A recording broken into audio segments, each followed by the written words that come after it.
The Angels arrived in Oakland with high hopes of making up ground on the division-leading A's. Behind C.J. Wilson's gutsy pitching performance and impressive situational hitting, the Angels took Game 1 of the series. With 3 games left in the series, the Green and Gold have a golden opportunity to make sure the Halos do not get any closer. And who better to get them back in the win column than Cy Young candidate Bartolo Colon. Tonight, he will look to duplicate his brilliant shutout performance in Anaheim last week. Can the A's find their A game? It's Game 2 next.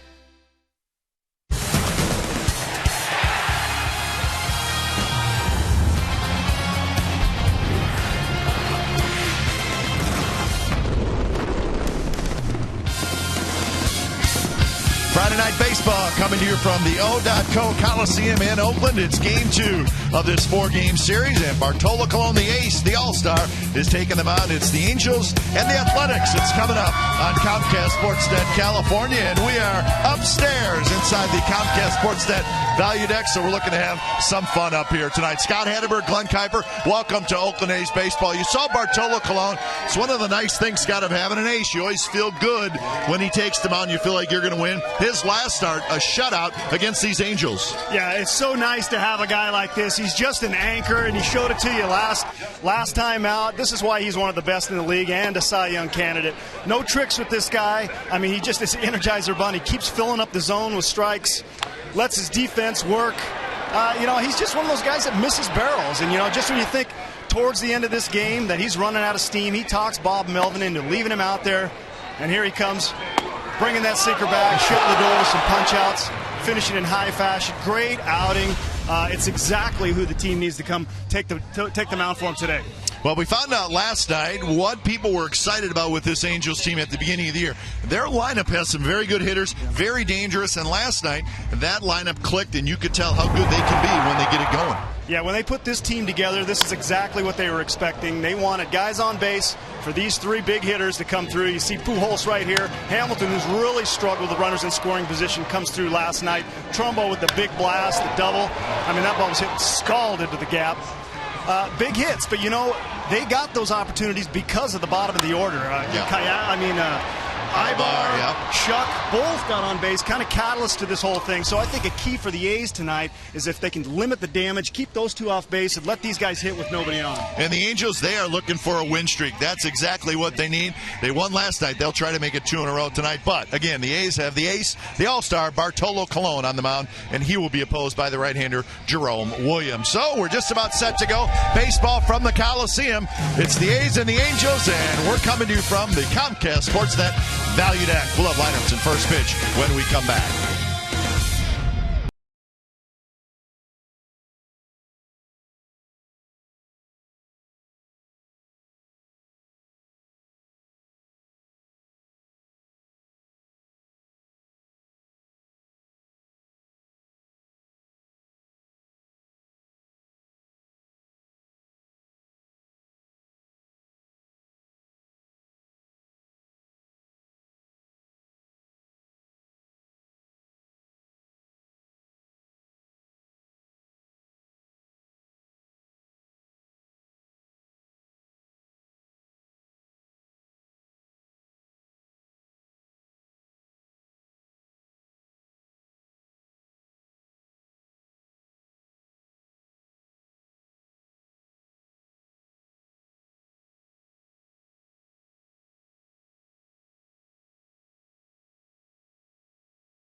brought to you by Jack in the Box. Go big at a Jack in the Box near you with Jack's new Big Stack Burger.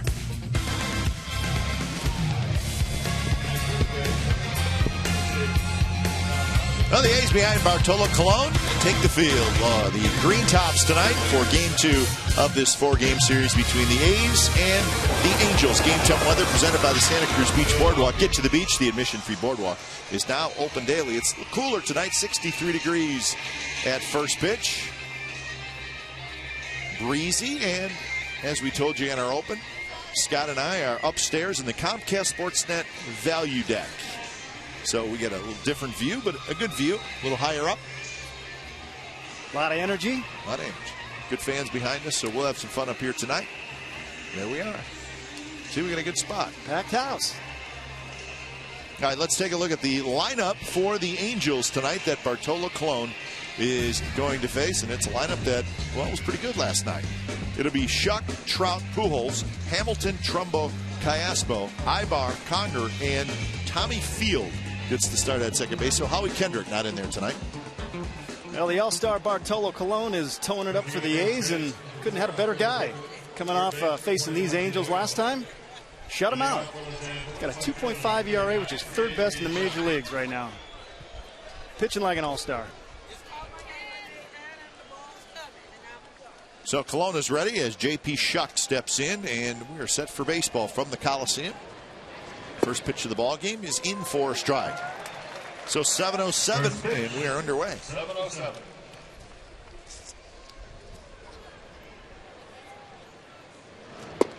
And it's a quick 0-2. Shuck hitting .291, no homers, 20 RBIs. He had a good night last night. A couple of hits and 3 runs scored. So he did his thing out of the leadoff spot. Trout to follow. Pop-up foul. Last night it was an 8-3 Angels win. It was a 2-1 game. A's led till the middle innings, and then the Angels busted out against Dan Straley. They had 12 hits last night, 11 singles and a double.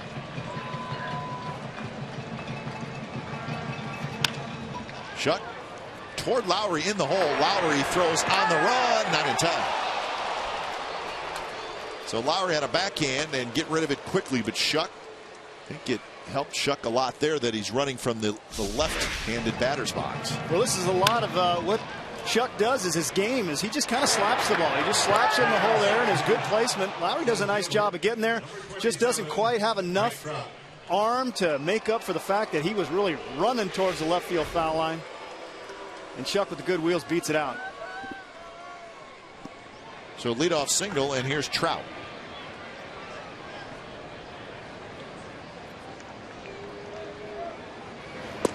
Trout hitting .321 with 16 home runs and 63 runs batted in.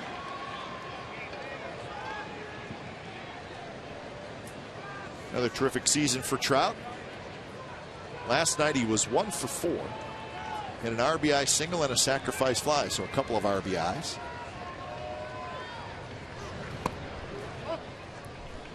Slider there from Colon. He's throwing a few more of those combined with the change. He just so notoriously throws so many fastballs that he's been forced to mix in a few more off-speed pitches. On deck is Albert Pujols, just underway from the Coliseum. A cool breezy night.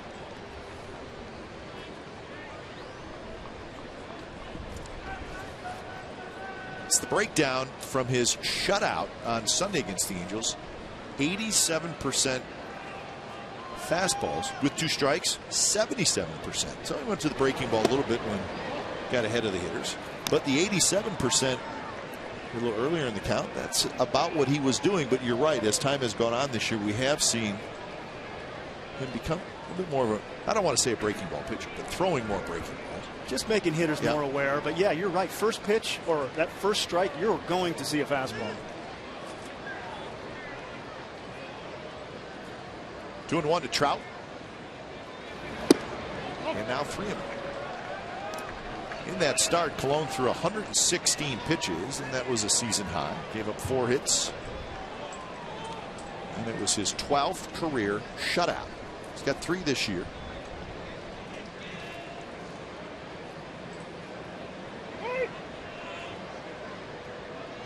So we knew he was having an all-star season, but Scott, I think you said it correctly. He has now put himself into the Cy Young chat.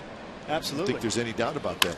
That one's driven to left center, and that's it well. Cespedes is going to watch this baby leave.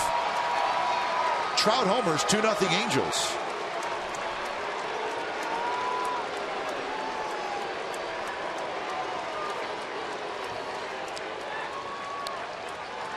Home run number 17 for Mike Trout. Well, the one thing the A's didn't want to do is to have this middle of the order hitting the guys on, but Batting in the third position.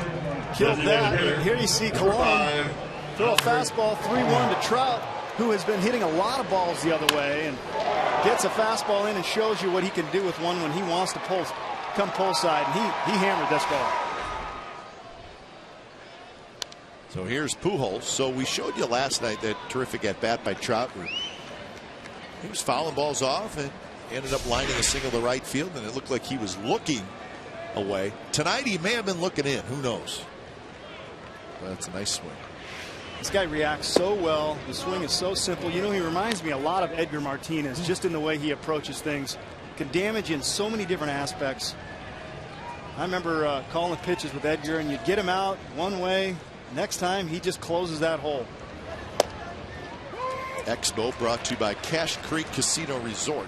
1-2 now to Albert Pujols.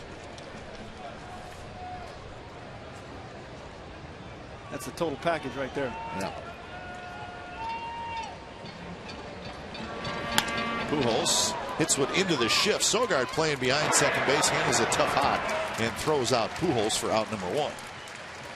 So you saw where Sogard was playing right behind second base. Here's the defense for the A's tonight. Cespedes is in left, Crisp in center, Reddick in right, and then Donaldson, Lowry, Sogard, and Moss on the infield with Stephen Vogt getting the job behind home plate tonight. So Stephen Vogt's back there. If you didn't know, John Jaso on the 7-day disabled list for a concussion. So Vogt was called up before yesterday's game.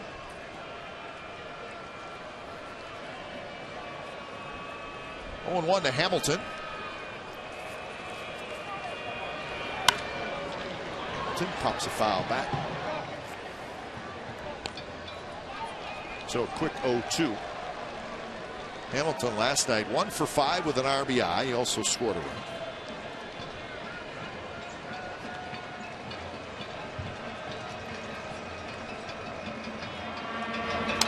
Hamilton reaches for it, pokes it foul. Hamilton against the A's this year, 9 hits in 42 at bats. Struggled versus Cologne, 1 for 12. Yeah. 4 punch outs. That one's hit high to left field, playable for Cespedes. He's under it, he's got it, and that's out number 2. So we're talking about Jaso, who's missing his second game. This is how he got hurt. He took a couple foul tips in the mask. Scott, you were a catcher for a while, so you got a pretty good understanding of one can do, and then the next night he got it again. And so the A's concerned, and he was not feeling all that great. So I've had trainers say it's the back-to-back hits that the accumulation of those. That you can handle one, but that second one is sometimes the one that makes it difficult. Sure. You know, you get hit there a lot, and you know, the concussion wasn't really talked about, you know, when I was catching. So you were unaware of, but I don't remember being symptomatic. And I think they're very aware of those mild symptoms, headaches, you know, just, you know, sleepless, you know, sleepy, you know, those tiny little things that you would dismiss maybe earlier. So they're more aware, and they're taking precautionary measures, and I think that's smart. Bob Melvin was the catcher. He's very aware. Now, Bob Melvin was Socia catcher, yeah. Bob Melvin was under the weather last night. He was not feeling good at all before the game. He's a gamer. Made it through the game. Hopefully feeling a little bit better today. Trumbo hits a pop-up Moss, a long run into foul territory, and he goes into a slide. He just missed it. Bounces into the first row.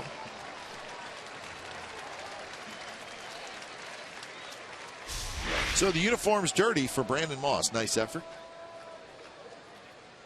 Well, it's such an advantage being a home team in this ballpark. You just know the balls that you got to break really hard on to get to, and he broke good on it, was just out of his reach. And a lot of those balls get caught by the home team and not by the visiting team. We saw Trumbo have difficulty with one yesterday.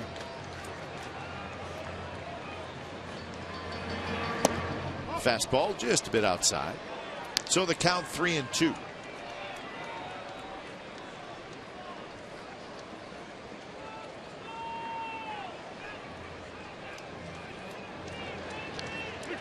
Trumbo 249, 22 home runs, 60 RBIs. Rolls that one foul. Because Trumbo had a big 2-run double last night.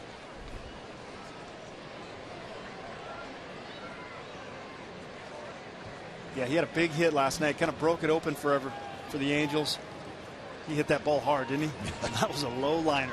If you hear low liner, that was the definition.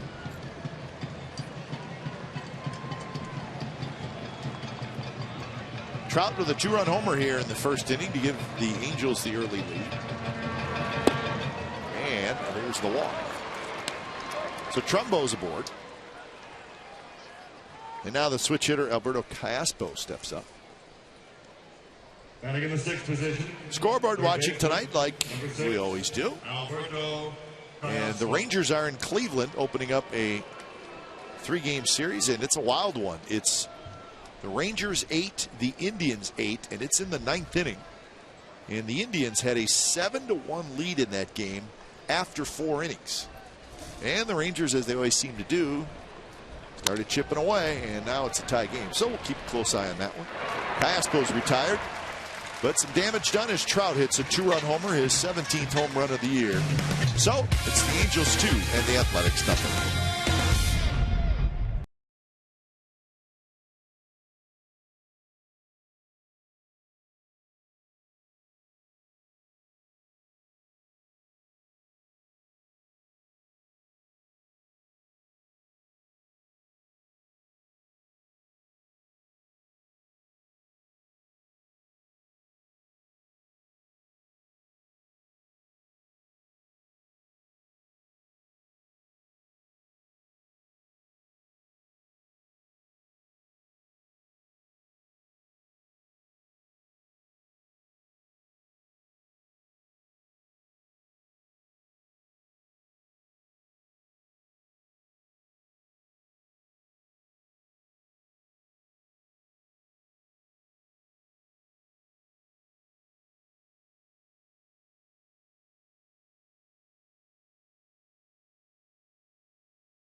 Tonight. Crisp, Lowry, Donaldson, Moss, Cespedes, Reddick, Smith, Vogt, Sogard.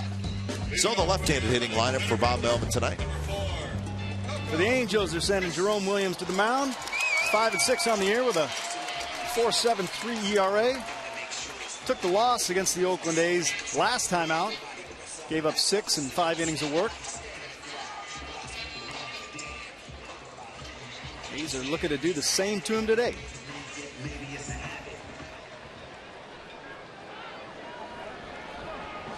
So here's Coco Crisp. Corner infielders come in, and Williams is ready. And his first pitch is a strike on the outside corner. Crisp hitting .257 with 10 homers, 38 RBIs.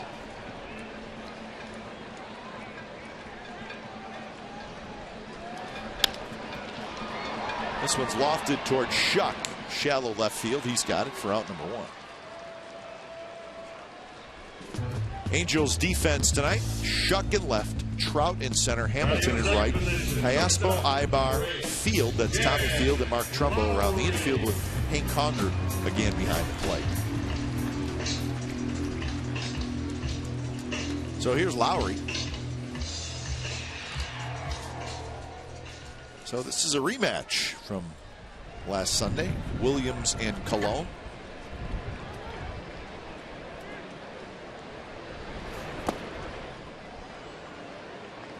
Well, a lot of ways, Jerome Williams approaches pitching a lot like Bartolo Colon. A lot of fastballs, but combined with his fastball, he adds a cutter. But percentage-wise, it's almost 80+% that fastball or that cutter. Left field, foul territory, and it's going to fall right in front of the A's bullpen. So that is a long run for everybody involved. It's even a little longer when you don't catch it. And it's one of those mystery ones as far as where it's going to land, because the wind does play a part in here, and you never really quite know. If you break out and think, well, I'm just putting a show run in it, it might end up in your hands. Doesn't look like it's blowing much, but it circles around here pretty good. Lowry hitting .283 with 7 home runs, 37 RBIs. Had a hit last night, 1 for 4. But in a slump, just 4 hits in his last 36 at bats. And that one's driven to right. That's hit well. And that baby's gone. A's are on the board, 2-1.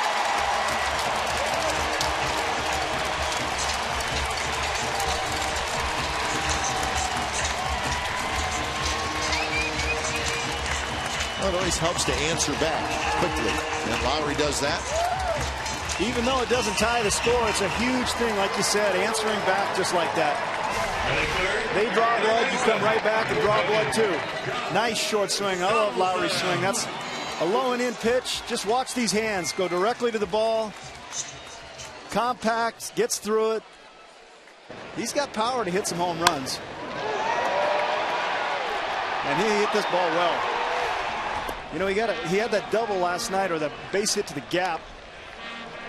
Let the ball travel a little bit. Sometimes that's all it takes to kind of break you out. And he's a guy they'd love to get out of that little slump and back to the guy they'd seen most of the year.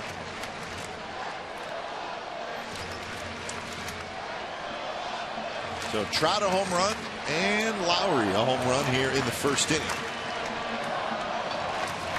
Donaldson hitting .304 with 16 home runs, 61 runs batted in.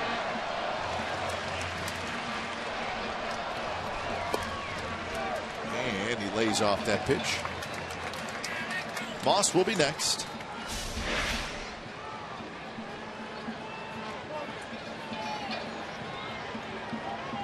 Just simple, just pretty, no wasted movement, good bat speed. You know, I remember talking to Lowry, and you know, he's capable of hitting home runs, but hasn't. And we talked about it, and I think good hitters, and he agreed, is if you're hitting your doubles, you're squaring the ball up good. I think for the guys like Lowry, home runs are kind of mistakes. They're just balls you get a little bit more of the bottom half and seem to carry for you. So as long as you're getting your doubles, I don't think you beat yourself up with not hitting home runs. Donaldson has the walk. So he's aboard for Moss.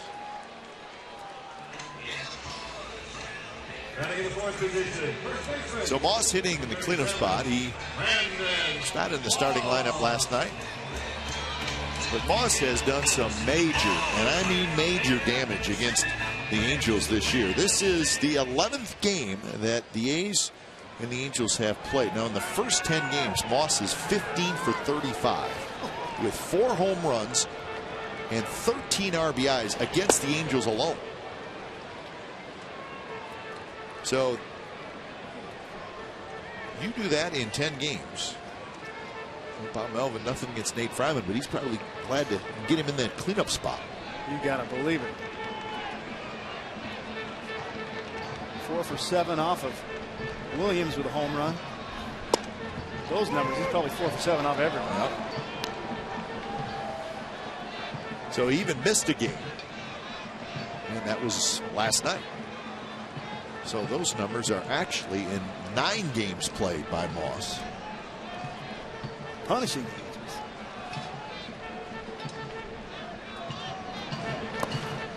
Conger blocks it. So 1-2 the count. Well, you know they're aware of those numbers because Williams has gone straight to his breaking ball early and often. The Rangers and the Indians are going to extra innings. 10th inning tied at 8 in Cleveland. A couple of playoff hopeful teams. Indians 3 back of the Tigers in the Central. And of course the Rangers 3 back of the A's in the West.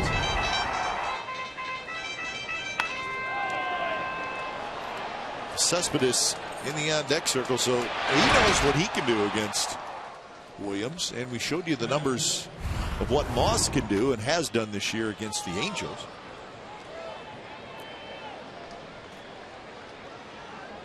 Short lead for Donaldson at first, and the pitch is outside, 2-2.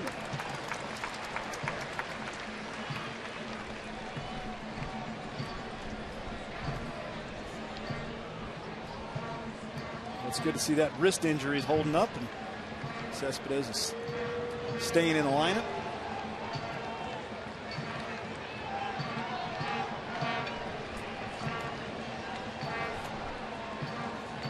Moss rolls at foul.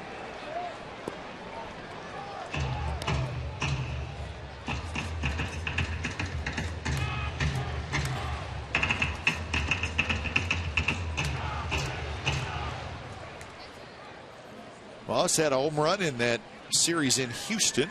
The A's took 2 out of 3. It was a big home run. Seems like all his home runs are big home runs. Yeah, that's it. None of those were up 9-1. It's the 8th inning. Bad the stats. I'm sure he's hit a few of those, but it just doesn't seem like it. Yeah, he's hit some big stage ones. Now that you say that, I keep thinking, yeah.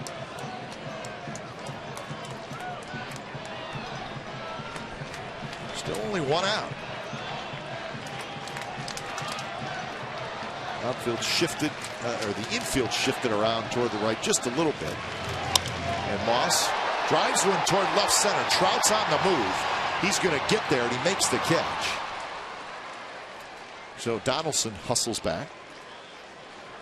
So Moss put a charge into it, but had a cool night. Trying to go the other way. Going to pump one pretty good. So here's Cespedes.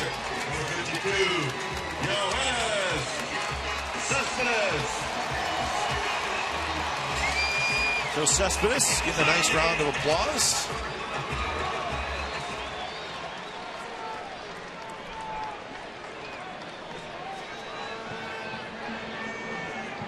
.225, 15 home runs, 43 RBIs for the A's left fielder.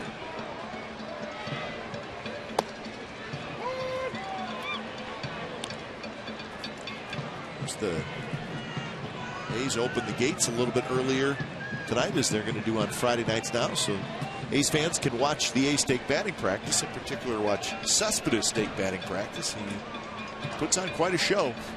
He does. I mean, he really does. So the fans get a little treat if you get here early. They open the gates at 4:30 on Fridays for home games. I'm telling you, if you get here, you get a spot out in the left field bleachers. I mean, he's batting practice for one guy. It's not that long, but if you're here when he does, you will get some action out there. Odds are good. You're getting something white. No question. Out at second base side, retired Lowry homers, so the A's are on the board. We've played 1 from the Coliseum. It's the Angels 2 and the A's 1.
Athletics, they're working out at the Coliseum. Oh, there's a lot more to it. We'll tell you exactly what's going on out in left field right next to the barbecue terrace tonight.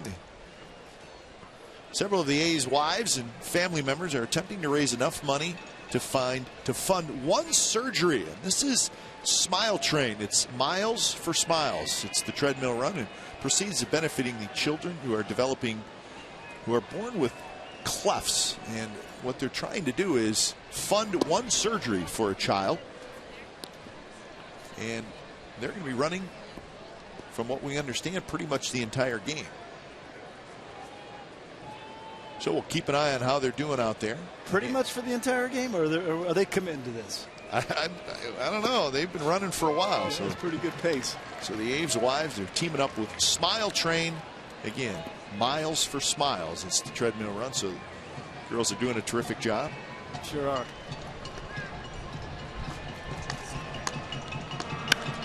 That ball's hit hard to Sogard, who's got it. Ibar is retired, and that's out number one here in the second inning.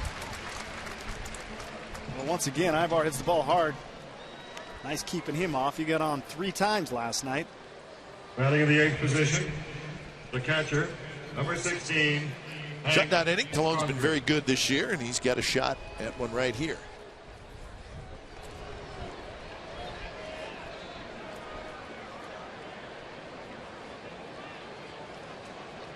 Hank Conger steps in. I want to give you one more note on Smile Train. It's an international nonprofit organization that provides free cleft surgery and comprehensive care to hundreds of thousands of poor children in developing countries. So that's a little more information on exactly what is going on out there.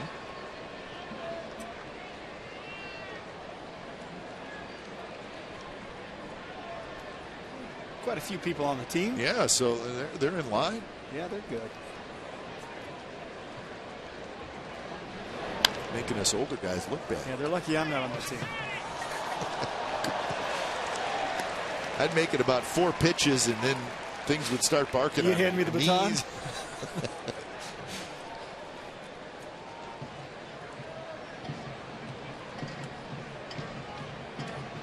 1-2 to Conger. Nothing wrong with using the wall to catch a foul ball. You do what you have to do. Conger skies one towards center. Poco's back, and he's under it. He's got it. So this is what we're talking about. Play it off the wall if you have to. That's he sheer stayed concentration. with it. He brought it back. Second baseman, number 12, Tommy Field. Nice job. Give us a thumbs up. Had the presence of mind to stand up and take his cheers. Yeah. There you go, big guy. That's a nice play. Here's Tommy Field. Getting the start. Howie Kendrick's getting the night off.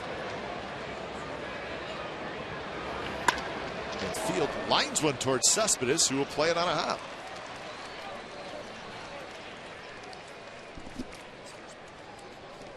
So Field is aboard, a 2-out single. It was his first hit since September 28th, 2011. It's been a while.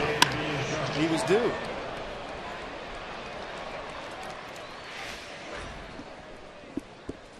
So here's the top of the order, and J.B. Shuck, who had an infield single and then scored on the Trout home run in the first inning.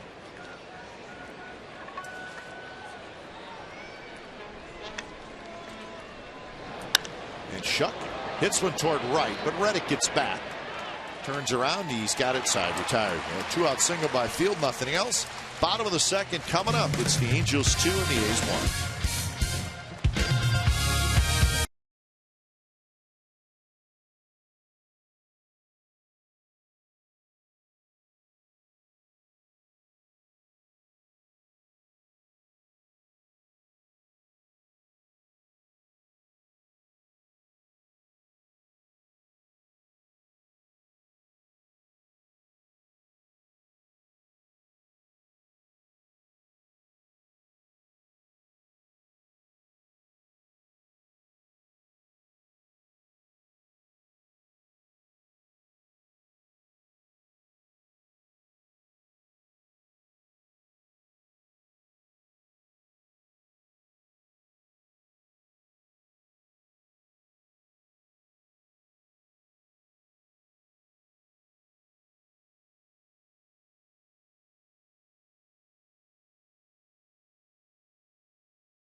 Coliseum. Scott Hatterberg, Glenn Kuiper. We are parked upstairs in the Comcast Sportsnet Value Deck, and we're okay with that.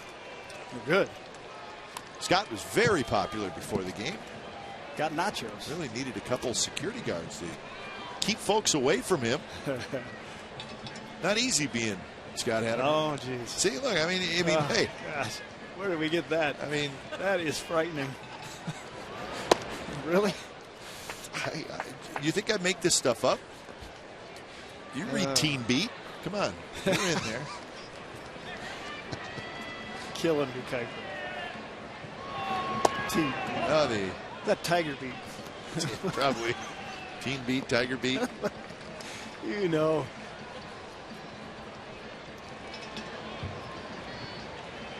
2-1 to Reddick. He'll be followed by Smith and Vogt. So the fans up here always have a good time. Had a giveaway. Of course, get a giveaway every Friday. These might come in handy tonight if the wind picks up. Comcast Sportsnet beanie. That's good looking. It is good looking. The possibility of me putting this on grows by the minute up here. Reddick rips one to right, and that's going to get down for extra bases. So Reddick hustling for two, and he'll make it with a sliding double.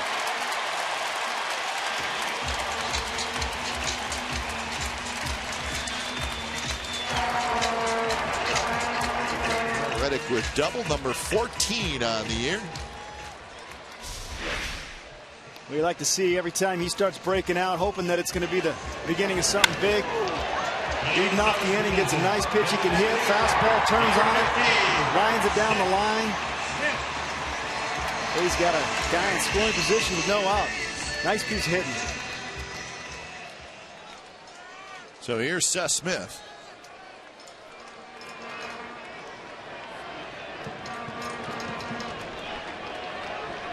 Three infielders on the right side for Smith. And he pops a foul left side. Smith hitting .252 with 6 home runs, 32 runs batted in. He's 0 for his last 22.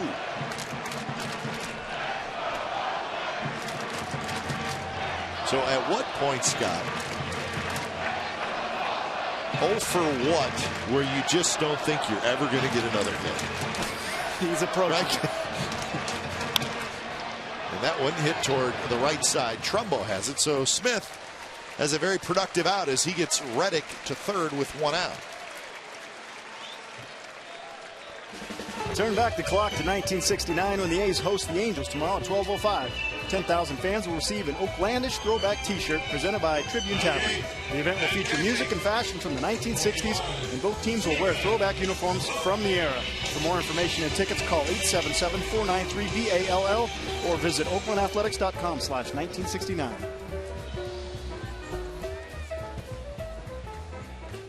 Here's Vogt. Infield comes in. And the first pitch is a breaking ball down. And Vogt pinch hit last night. In fact, he made the final out of the game, fly ball. This kid was absolutely tearing the cover off the ball in AAA. And his numbers there, 74 games. 324 with 13 homers, 58 RBIs, and 21 doubles. Yeah, that's doing some damage. Yeah.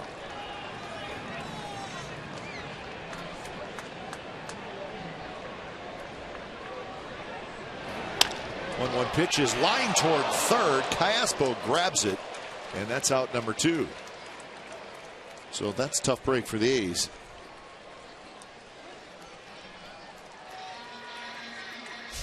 Well, Vogt didn't try to do too much with it. Got a pitch sinking away from him. Lines it that direction. Number 28. Nothing to show for it. Hard luck right there for the A's. Catches it off the end just a little bit, but stayed on the ball a long time.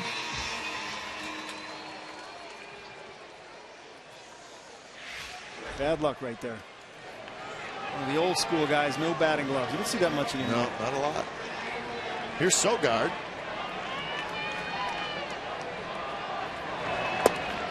Sogard hitting .263, couple of home runs, 16 RBIs.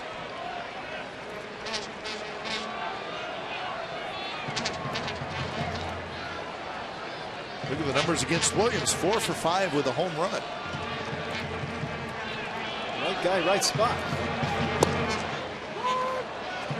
He has also hit well against the Angels this year. 9 hits and 22 at bats. So we think everything is pointing toward Sogard having a good at bat.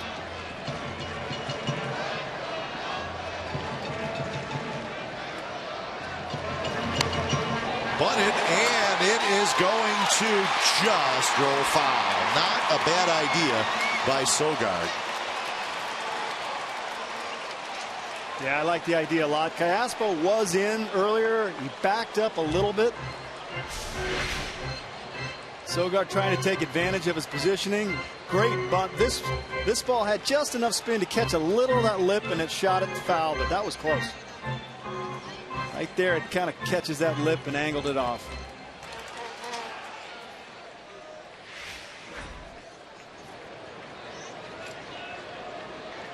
So 1-2.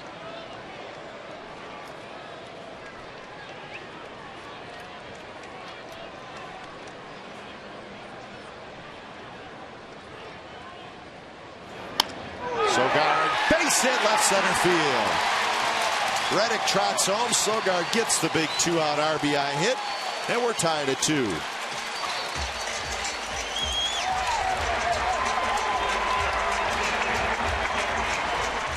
Well, it's what they were unable to do last night against C.J. Wilson. They had a few opportunities.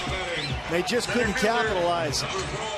You get Williams on the ropes. You get a line out. You need a big hit with 2 outs. You get it from Sogard. Continues his hot hitting versus the Angels. Tie ball game. So top of the order, and Coco Crisp. Nothing worse than getting a leadoff double. You get him over and just unable to score him. Great job by Sogard to come up big for his club.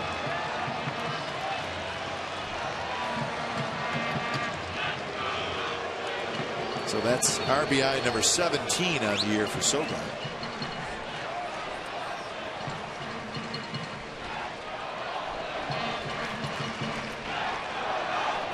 Crisp hit a fly ball to left field in the first inning.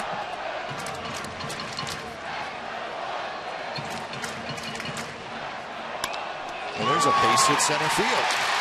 Sogard's going to round second. He's going to hustle for third. And the A's have first and third with 2 outs for Lowry.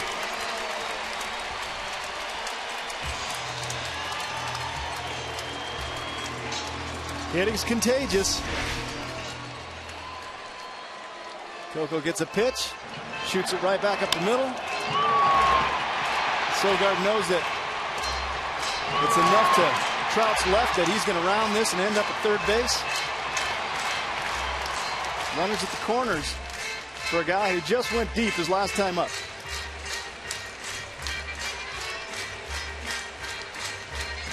Opponent's batting average against Williams in July, .406, and quite frankly, he's throwing balls right down the middle of the plate tonight, and the A's are starting to get some pretty good whacks at it. There does not look to be a whole lot of action on the baseball either.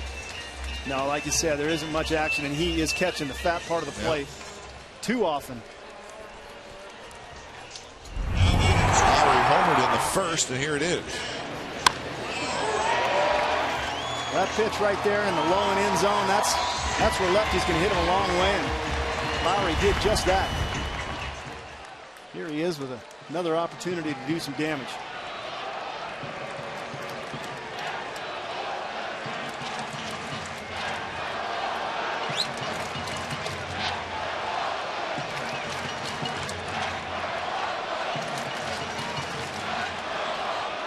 That home run for Lowry was his 8th of the year. Coco runs, and the throw through to second base, not in time. Sogard holds at third.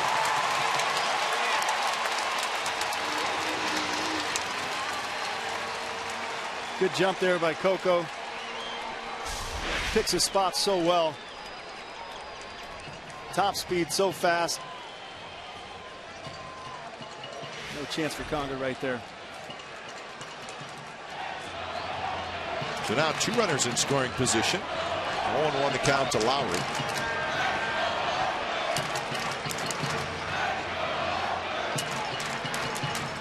And Lowry hits a shot past Trumbo down the right field line. 2 runs are going to score. And the A's lead 4-2.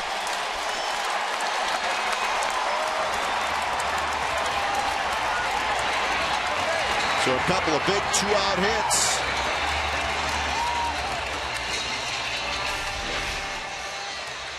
Williams tries to come inside. You can see where Conger's glove is. He leaves it directly over the middle of the plate. Lowry turns on it, catches enough of it to get it by Trumbo. Big 2-out RBI. Another big 2-out, actual 2 RBIs here.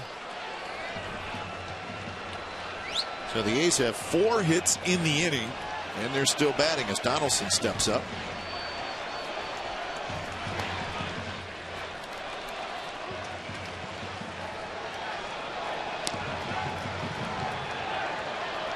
Williams getting knocked around here in the 2nd inning. Nobody's up in the bullpen.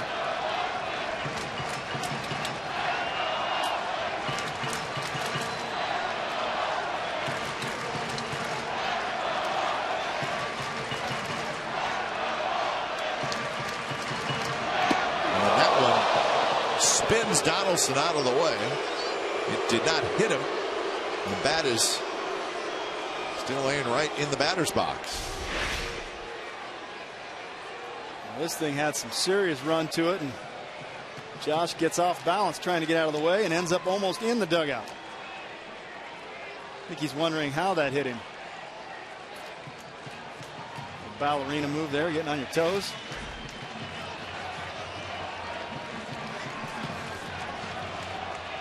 So 2-0 to Donaldson, who walked in the 1st inning. And he skies one back behind home plate into the seats.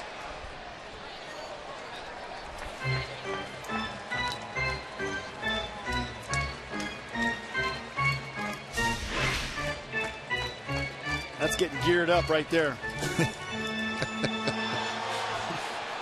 That is, you know, they say spin yourself in the ground. He actually almost augured himself into the ground. That is not getting cheated. They say get ready 2-0. Josh Donaldson was ready 2-0.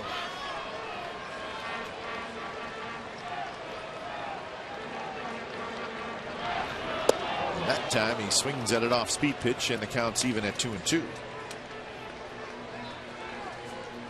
Smart pitching there by Williams. I don't think Josh would have missed another fastball in the same area. Pulls the string and drops in a big hook.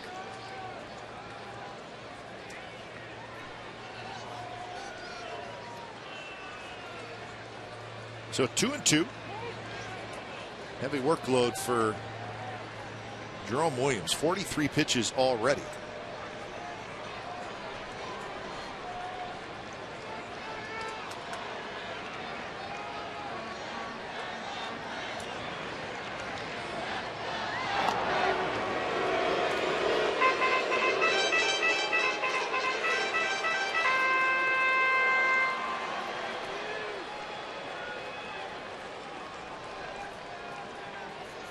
It all started with Reddick's double.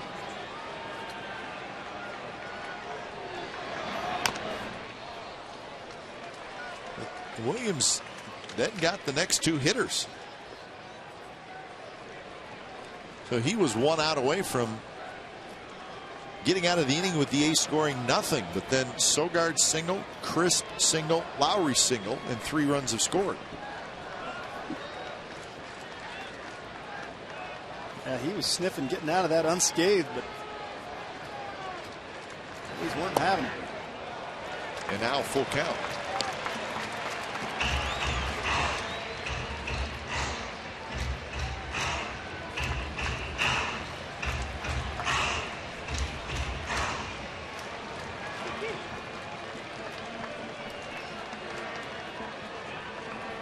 So full count.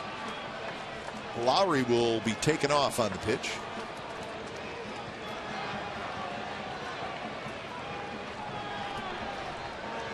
And he runs, and the ball is lined toward Trout at center, who's coming in, and he makes the catch. Side retired. A's do damage.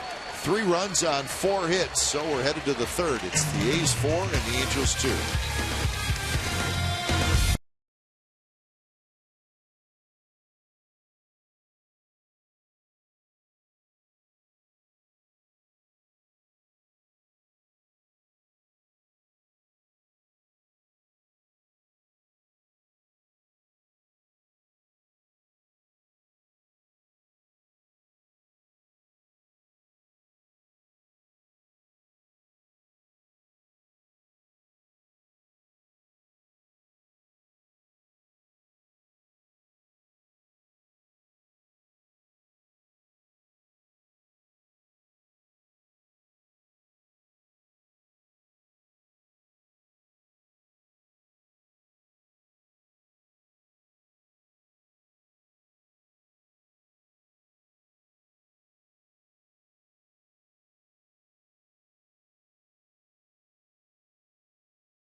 Catch all of the second half action in HD quality.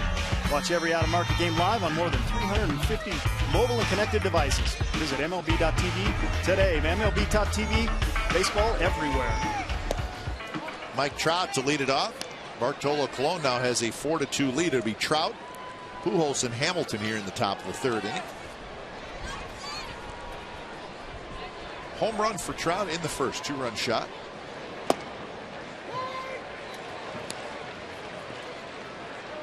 You know, this is usually where you see a guy like Colon, an ace. You give him a lead, even if it's early in the game. More often than not, they settle in and go with it.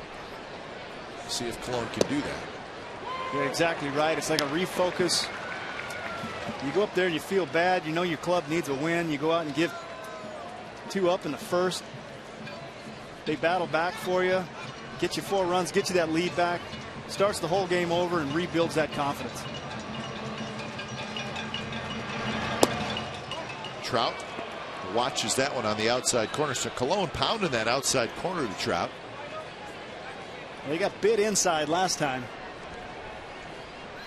He says he's going to make you beat him to the opposite side this time. Drops down and away, so full count.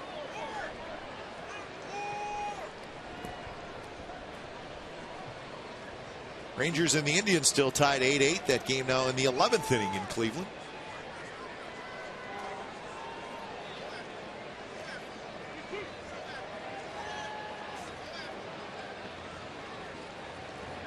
Payoff pitch to Trout. Pokes it toward Moss. Moss to Colon, and no chance as Trout beat it. And that's probably a mistake by Moss. He just went way too far to his right. Well, you're exactly right. You like the aggressiveness of your first baseman going over there, but you got to have a little sense of who your players are, who's running, who's on the mound. This is an out. If he stays, let Sogard pick it up. But Colon just does not have the foot speed to keep up with the speedy Mike Trout, and Moss knew it exactly probably as he broke to it. Once you're committed, though, you're committed.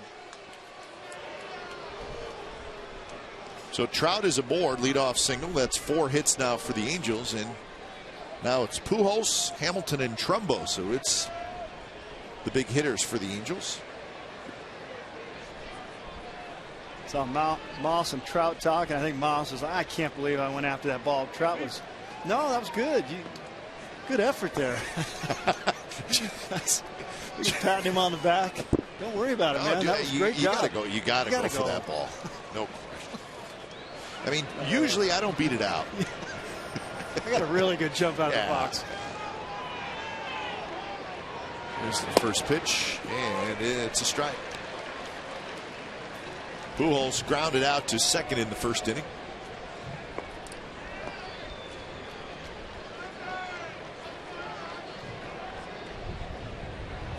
Trout with a pretty good lead. Throw over there. He got 22 steals on the year.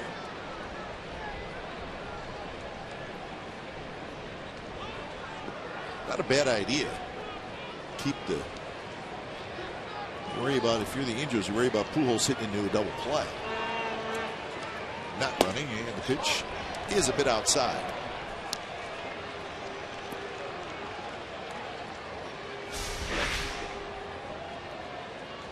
He's pumping that outside corner. He's just not getting the call. He's just missing. You wouldn't call it wild. He's just not sighted in, I guess, perfectly. He's just missing right there. He's got so much movement. He's got to play it so far outside to catch that corner. Broken bat. The ball goes toward Donaldson. Bat goes toward Donaldson. The ball goes down to the bullpen.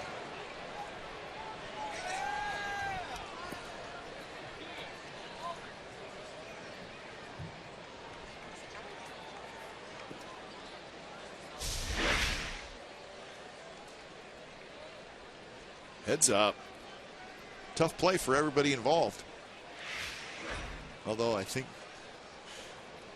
the ball boy down there is probably hearing it a little bit. Oh, you know that would be my guess. You know it. 1-2 to Pujols. Skies one towards center. Coco's going back. Trout's going to tag.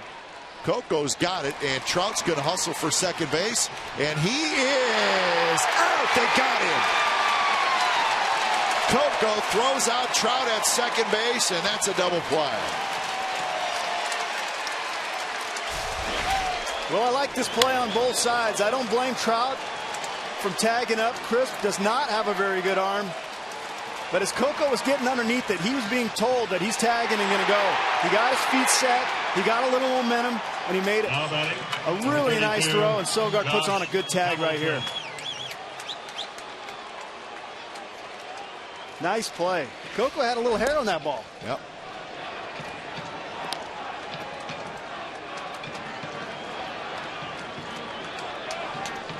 So here's Hamilton. Hamilton fouls it back. 1-1 the count.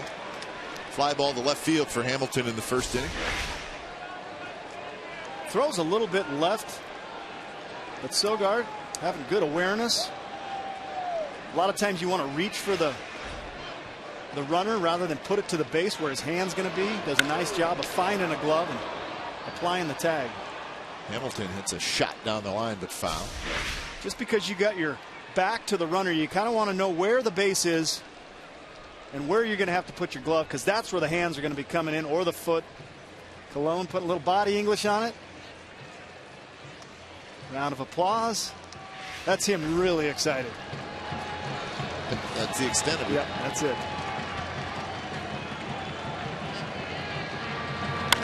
Hamilton a shot to right, and that's a base hit. Reddick's going to have to hustle to cut it off, and it rolls past him all the way to the wall, and Hamilton we'll see if it's a double. He's going to end up at second base, put it that way.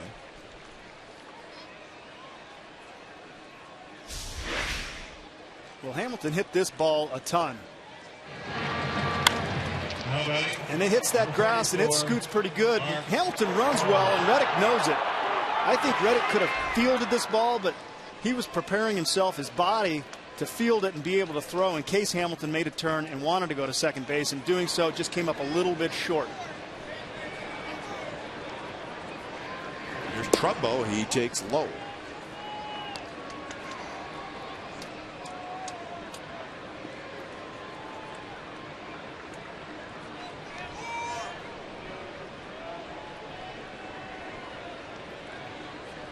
Trumbo walked in the first inning.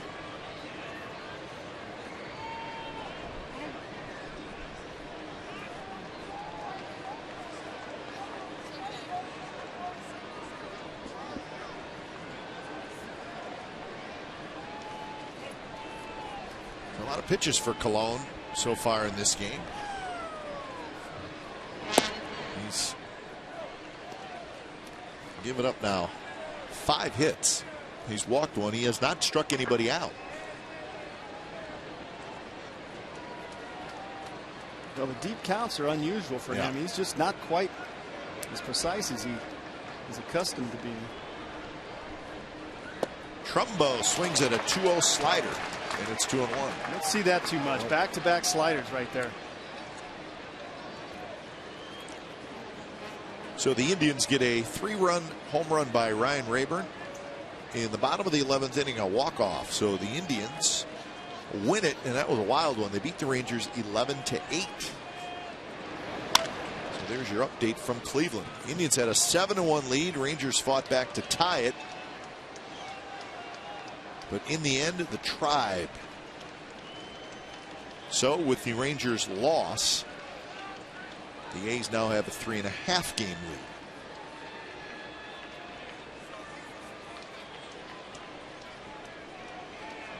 And the Indians keep pace with the Tigers. They're 3 back in the Central. We'll try. Moss grabs it, steps on the bag, side retired. So Coco Crisp makes a big play, makes a big throw, and the Angels do not score.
Comcast Sportsnet California is brought to you by Evergood Sausage Company.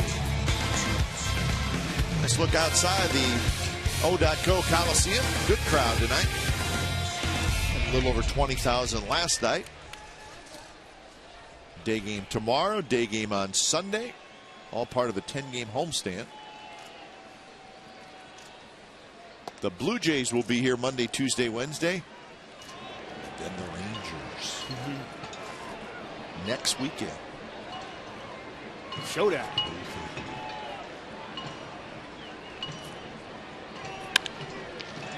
Base hit right field for Moss. So Jerome Williams will jump right back into the stretch. And he's pretty much been in the stretch the entire game. That's hit number 6 for the A's. Jerome Williams is going to be sick of the stretch. Moss continues his hot hitting. Drove the ball pretty good to center his first time up. Gets more goodwill on it here. Laces it in the hole between first and second. And continues his chatting. He likes to talk, doesn't he? You think? Big Joe Blanton's going to get up. Well, you know, they had the CJ on the ropes last night. 90 pitches in the 4th inning. Just couldn't put him away. They'd like nothing better to get to this bullpen, which has not been the Angels' strong suit. Cespedes a big swing and miss.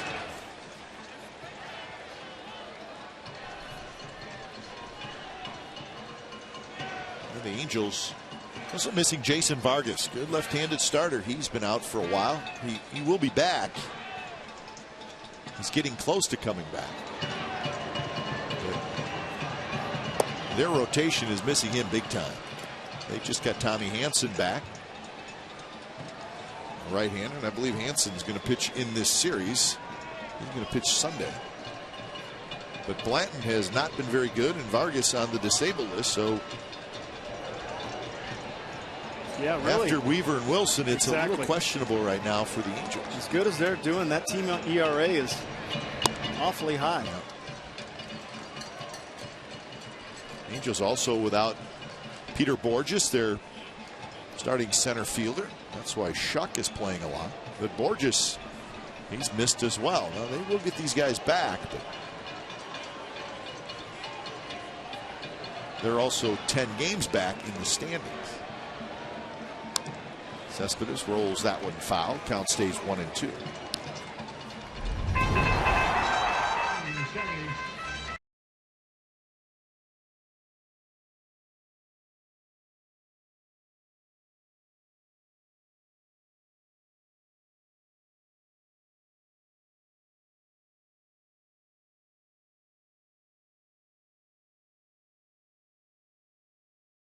Gets a shirt. Perfect.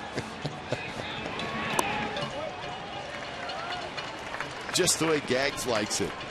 I'm sure Cespedes will drive him around wherever he needs to go. I told him, though, he was money throwing BP. Yeah, he was. He was locked in. Yeah. You talk about the hitter being locked in. Well, the pitcher's got to be locked in, too. And they throw so many pitches because they take so many, you know, so you got to be on the money. But he throws great BP. 2-2 pitch is fouled again. Cespedes getting a lot of breaking balls from Williams.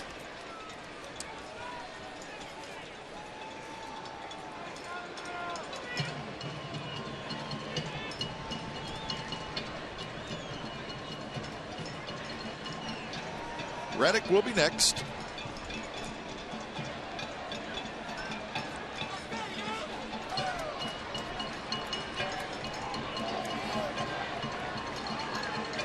They're coming inside to Cespedes. And now it's 3-2. So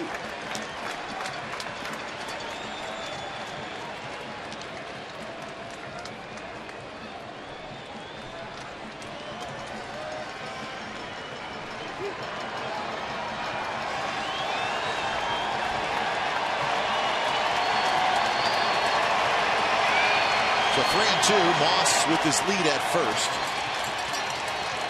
He takes off, and Cespedes swings and misses, and the throw is wide. I think there's going to be some interference here. Look like. Yeah, and they are calling it, and at least from our view up here, it looked like he interfered with Conger on the throw. Again, that's just our view from up here. Well, Williams threw a cutter right here that cut away. Cespedes swings and misses, and you can see the big follow through. And there was a little contact. You can see this pitch cut away, kind of takes Cespedes, and he steps directly right behind on home plate. Yeah. That's textbook interference.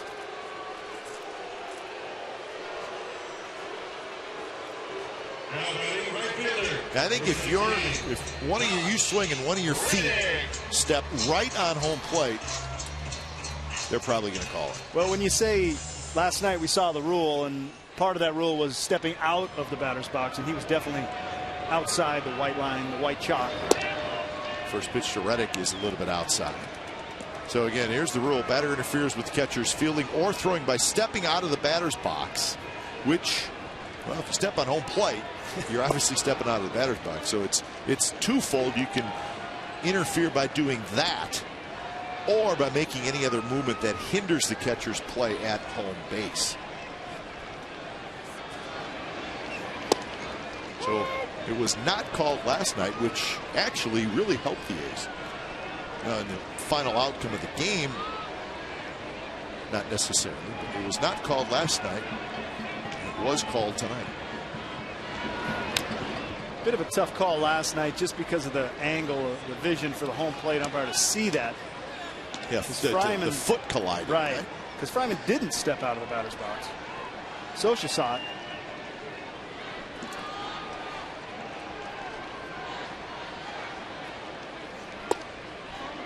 Very close. Touch outside. Williams was headed to the dugout. So now this is last time. Now watch the feet.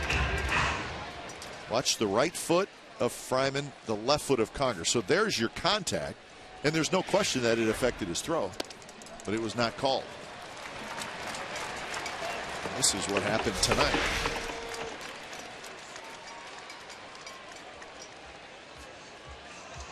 They stepped right behind home plate, which is actually closer to the catcher. Number 15, Seth Smith. Yeah, that's a good call. I always tell you as a catcher to make contact, but you hate to wind up and throw and smash a guy in the arm, you know, just because you don't want to break fingers or whatever. But it was light contact. It's nice to see an umpire not having to have you run into the guy to make the call. Here's Smith. So Reddick is the second walk issued by Williams.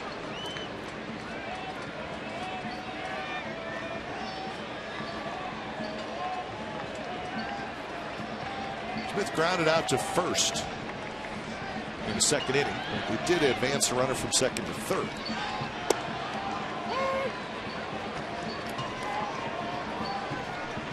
.63 pitches thrown by Jerome Williams. With 2 outs here in the third inning. Blanton's still cranking.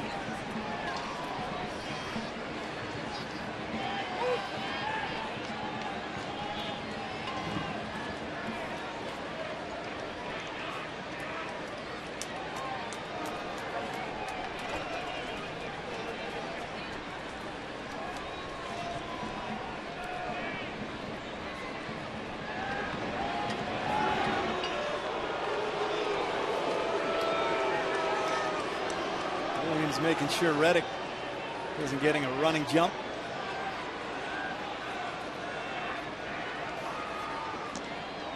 Blanton's been throwing for a while, so he will be ready to go. 1-1 now to Smith. It has been a struggle right from the start for Jerome Williams. Yeah, he's really battled himself.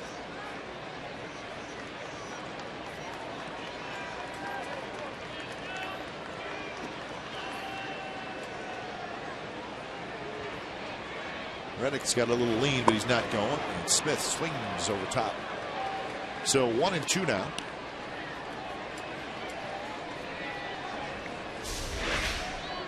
Gets a big breaking ball right here, and Seth just doesn't see it enough, or didn't see it dropping out of the zone like it did. Can't hold up.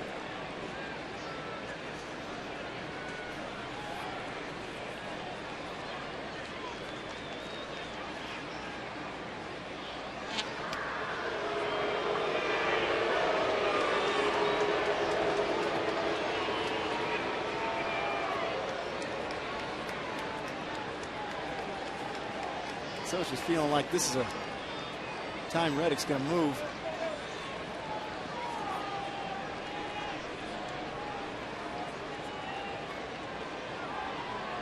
And now Reddick runs. He gets a huge jump, and there's no thrill. So all that worrying about Reddick, and then you let him get a huge jump. Doesn't make any sense. But yeah, Reddick will take it with a stolen base. The one thing they didn't want is him getting this running jump, and it was a 3-step run before Jerome decided to come home. That's frustrating for a manager. Frustrating for the pitcher too. But when you're struggling, you got a lot of things on your mind. What pitch to throw, mechanically what you're doing. You got a runner over there that possibly might steal. The ball's in the air.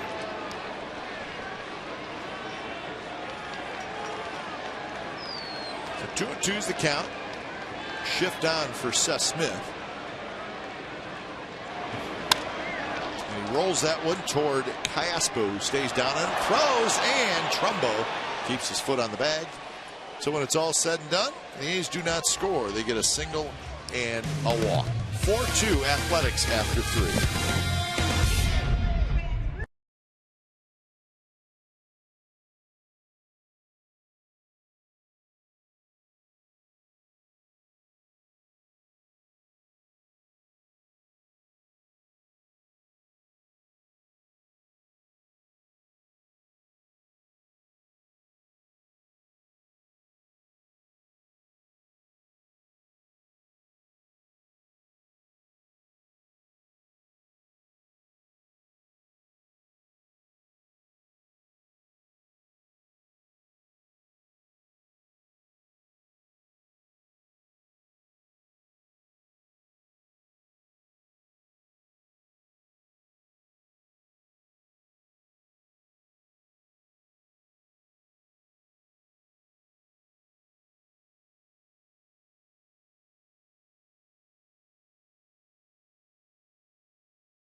At California at 7:30, the San Jose Earthquakes take on the Portland Timbers live from Buck Shaw Stadium. Complete Earthquakes coverage every night on Sportsnet Central and CSNCalifornia.com. The home of Earthquake soccer is Comcast Sportsnet.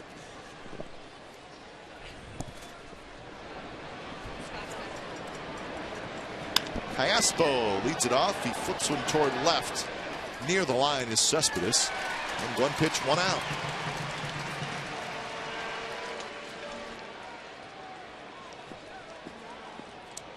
Number 2, Eric Ibar.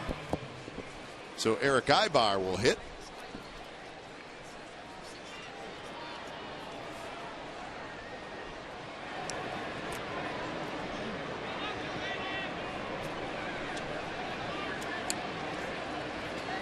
Ibar shows butt, pulls it back.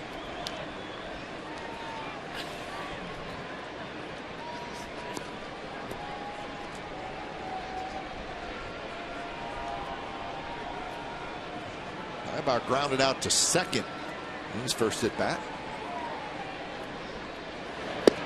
But again, pulls it back and is called a strike. 1-1 the count.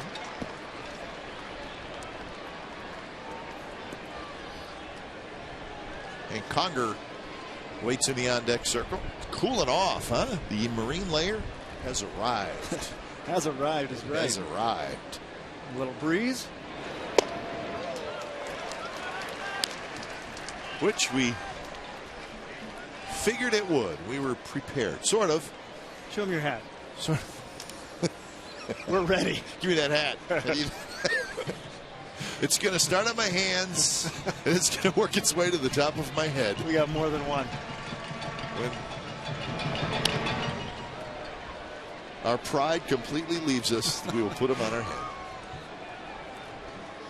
That's all right. It's part of the deal. It's always a little. Oh, nice. Janice, our stage manager, looks terrific in hers. One of the Muppets. I can't picture which one. But... Well, let's make up a Muppet name then.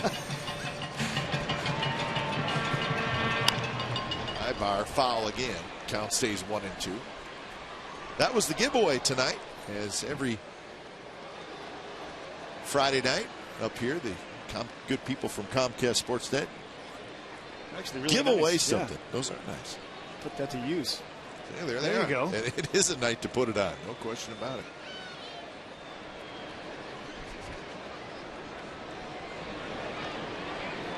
Another 1-2 to Ibar. Gets one towards Sogard on one hop. That's out number 2. So Cologne trying to find a little rhythm in this game. Well, he's got 63 pitches. Both pitchers have battled a little bit. Jerome obviously more. But Cologne would like to get a quick 3-up, 3-down inning. He's got an opportunity right here.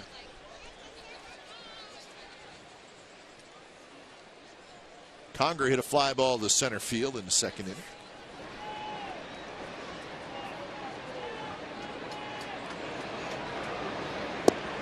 Breaking ball and a good one for a strike. Steal a strike, as they like to say, with a little slider maybe. Most hitters are so trained to be dead red fastball on that first pitch. If you're able to get something that out of your hand looks like it's going to be out of the zone, you get that first free strike.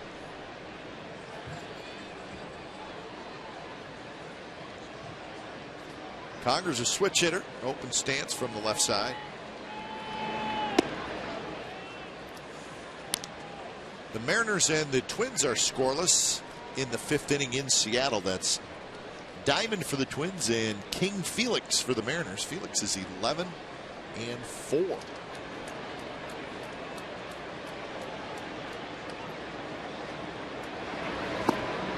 2-2, and the Mariners are hot. Mariners have won 9 out of 10, and they're starting to sniff the 500 mark. They're 49-53. Things are clicking over there. Yeah, they're starting to play well. They got some young players who are really playing well for them.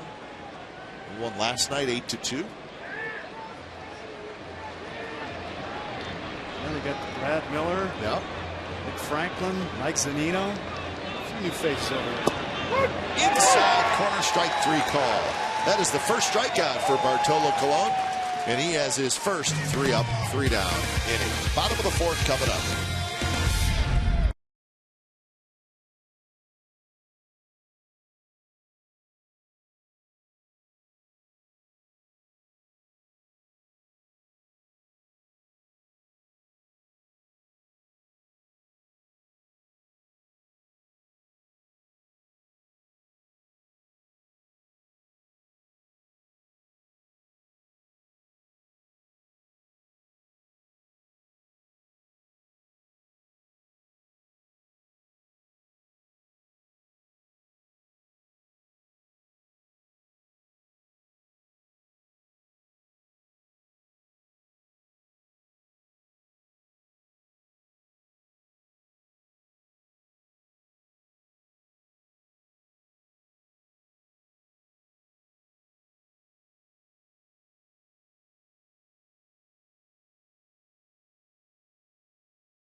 At CSN Athletics. So, one season after the age of 40, most wins.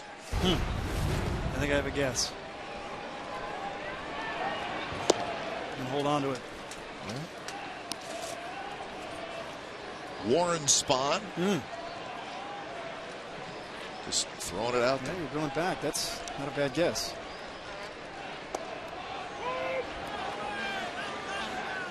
Well, you always think of Nolan, just because he pitched a long time and was very good for such a long time.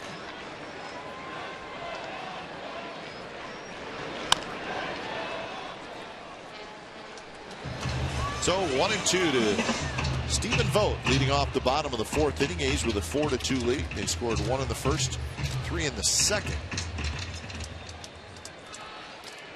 Jerome Williams has had nothing close to an easy inning.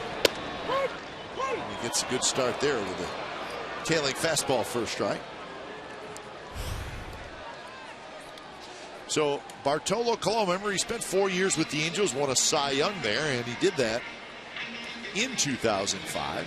So what was he doing through 20 starts in his Cy Young Award season compared to what he's doing now? It's not that close. Much better numbers. 13 and 3, 2.52 to 12 and 6, 3.78. Wow. Innings, exactly the same amount of innings. To the percentage. Very interesting. So a significantly better numbers than a season when he won the Cy Young. Well, I think he has definitely thrown himself in the mix. Oh, he's got to be. Matt Moore and, of course, Scherzer. Yeah. Felix. Both those guys have 14 wins, and Colon trying to get 14. Trumbo dives. He's got it. A nice play. Hustles to the bag and just beats Sogard. And that's out number 2. So the big guy, Mark Trumbo, shows a little range. Now batting center fielder, number 4, Coco Chris. Showing off the agility, a little athleticism. Pretty tough ball, hooking away from him. Sogard hit it pretty good. Got a little top spin on it. Lays out, pops up, gets him out. Nice play by the big guy. So top of the order, and Coco Crisp, his third at bat in 4 innings. Breaking ball drops in for a strike.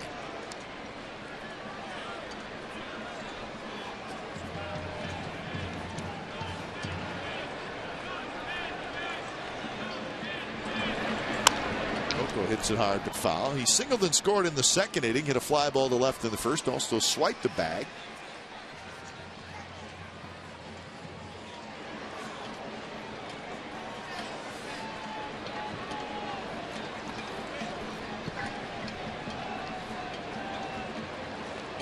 Pitch, not close.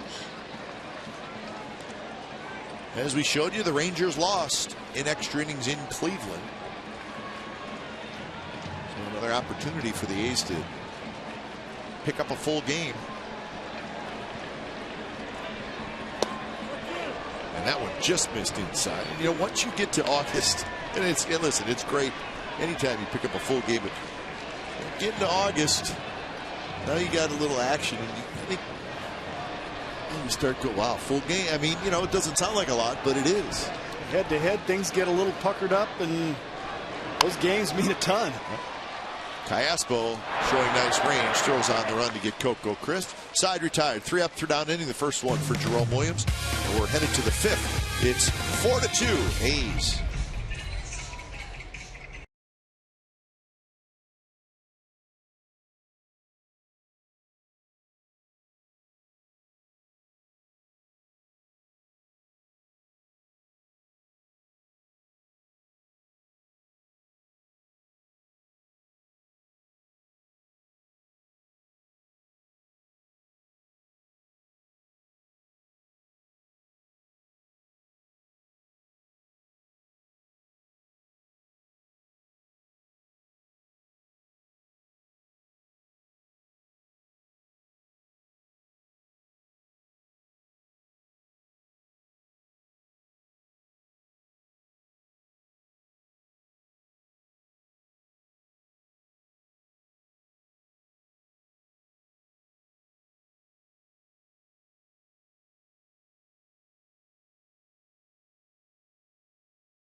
season after the age of 40 in Major League history. It was Warren Spahn. You don't. Took a shot, took a guess. 23 wins in 1963. You're like Rain Man. Thank you.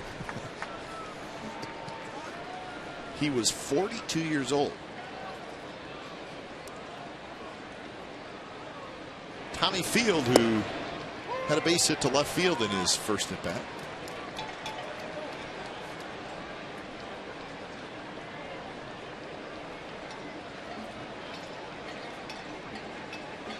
From Austin, Texas. Good pitch right there.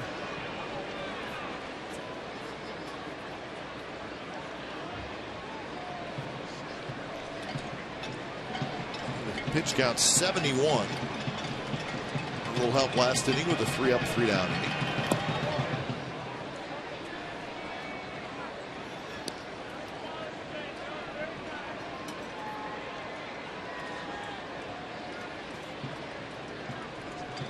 First inning got him. 5 pitches. Not that he ever looks frustrated, but he's had a couple, I don't know, walk off the mounds, kind of gathering himself. I think he's a little frustrated just with some of his command. Like those pitches right there, he usually just nitpicks a part of the strike zone rather than missing by, which isn't a ton, but for him, it is a ton. Yeah, he's not used to throwing a lot of balls. Right, right. These 3-2 counts is just not him. He's got 1 walk, 1 strikeout tonight. But you're right. It just maybe a little deeper counts tonight than normal. This is a guy that's thrown, what was it, 30-some strikes in a row? Yeah, 38, I believe. Unbelievable. Fastball location as the season has gone on. Interesting.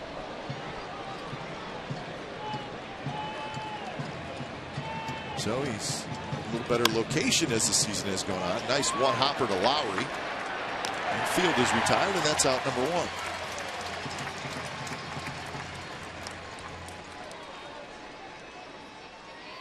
Now batting, number 39. So Colon has now retired 5 in a row.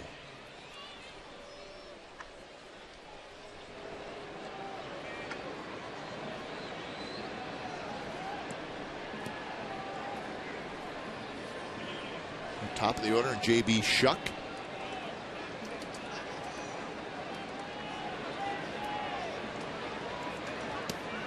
Showed bunt, and it's a strike. Mariners get a run, 1-0 in the 6th inning over the Twins. Well, we just found out you were talking about Mike Zunino, good-looking young catcher. Just found out he's got a broken helmet bone, so he's going to be out for a while. He's on the disabled list. They put him on the disabled list today. So young players getting a lot of playing time behind the plate for the Mariners, but he's going to be out for a while. Yeah, that's a tough break because this guy was doing a really nice job with the staff. They're rolling. To lose a catcher like that, that's tough. It's not easy for a guy to come in and replace what he was doing with that pitching staff. Reddick on the move, and Reddick calls off Coco. He's got it, and that's out number 2.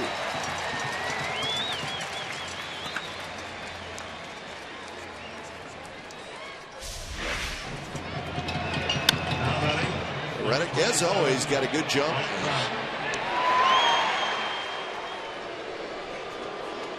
One thing you got to love about Josh Reddick, no matter what he's doing at the plate, it never changes his defense. Hard-nosed defensive player, really separates the two. Great quality. So 2 outs for Trout.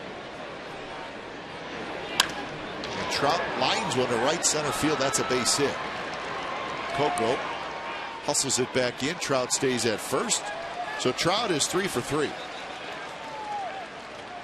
home run and 2 singles. Well, when he heats up, it's tough to stop him.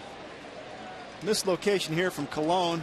Now batting, number 5. But that pitch right there, Trout hit out of here to left center early, but he shows you can take that same pitch, drive it the other way for a base hit. This is how you hit for a high average, folks.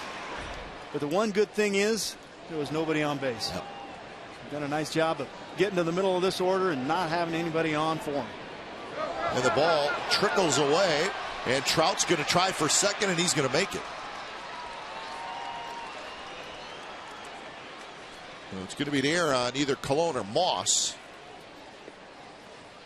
I'm thinking Moss just didn't know he didn't have it. Cologne with a quick throw over there. I think Moss thought it was in his glove. Realized he was too far away, and Trout doesn't need much to advance. It's an E3, and I think that's probably the right call, don't you, Scott? I'd agree with that. I think if you asked Brandon Moss, he'd say the same thing.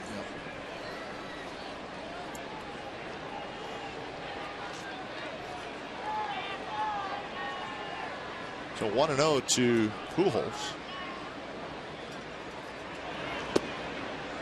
Good pitch there. Took a little off the fastball, got a little extra movement. A lot of times he'll grab that two-seamer and he'll drop 4 or 5 miles per hour. But you can see how much movement he gets by just dropping it a little bit. Located nicely there to Pujols. That's exactly where he wants to stay.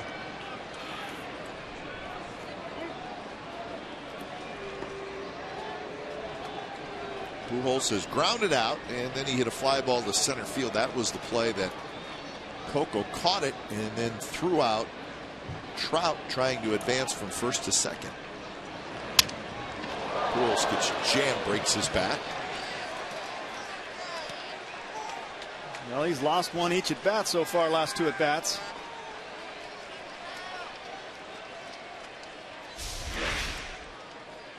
Pitch before this, Cologne backdoors him with a sinker, and this time he comes in. You can see it hits right on the pine tar, and he doesn't even follow through with that top hand. A lot of times you follow through with that top hand and it gives you a nice bruise there in the palm.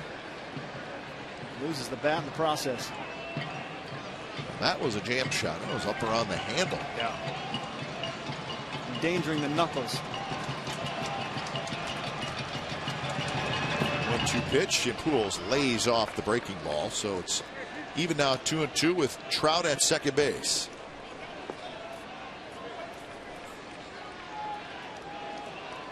Pujols has hit well against the A's this year. 16 hits and 45 at bats with 3 home runs.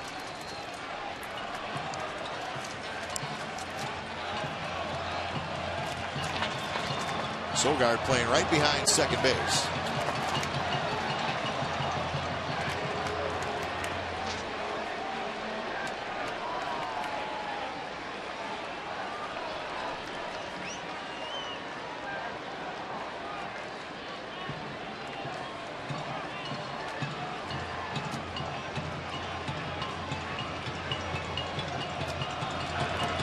Pitch, swing and a miss, and a pitch in the dirt.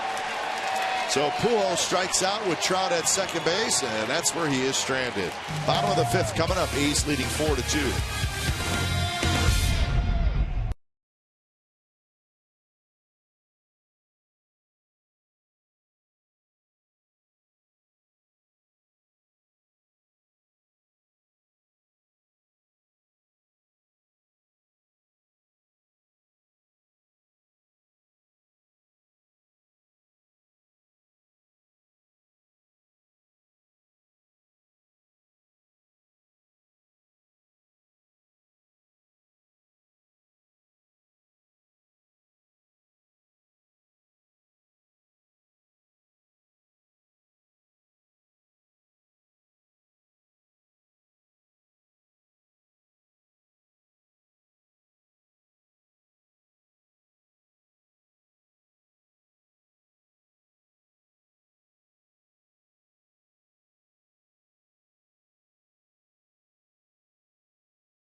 by Peroni is on Friday, August 2nd. All fans that purchased a special ticket for the event will receive an exclusive A's Italian Heritage giveaway item and a traditional food item served in the Westside Club. I could go for some traditional Italian tonight. Right now? Oh, believe it. Yeah. So there's our spot tonight. Front row in the Comcast Sportsnet Value Deck. Trying to do it once a year. Scott, you and I have been up here. Yeah. We were up here last year. I think last time was the scarf giveaway, which was handy. That's right.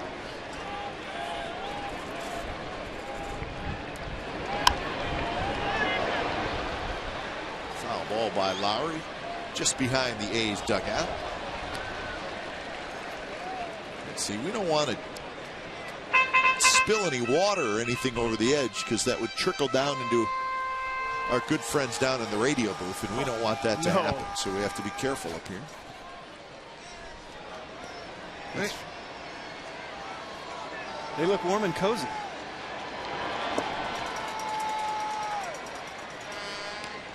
So 2-1 to Lowry, who's had a big night. A homer and a single, and the single knocked in 2. So we've got 3 RBIs on the night, 40 RBIs now in the year.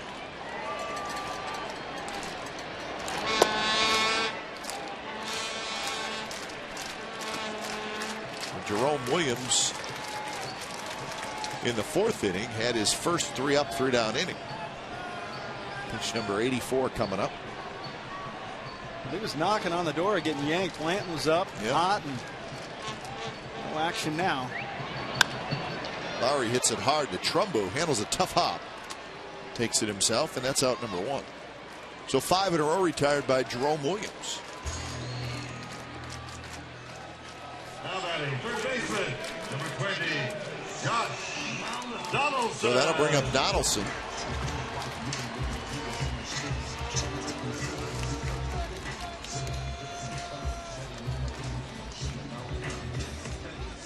The regulator. It's like Josh Donaldson's got a nickname.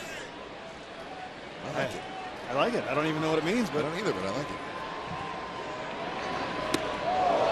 Bends him back out of the way. Is that in the Young Guns movie? Regulator? Could be. Maybe. Yeah, he's a contortionist, Donaldson. Look at that, gear up and then onto the toes again, limbo. Best on the team. Williams comes back and paints the outside corner, 1-1. Walk and a fly ball to center field for Donaldson.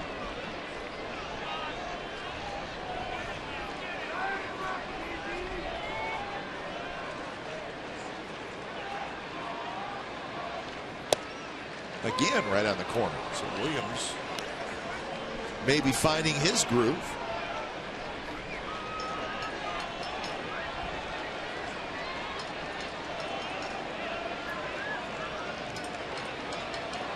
Setting up outside again.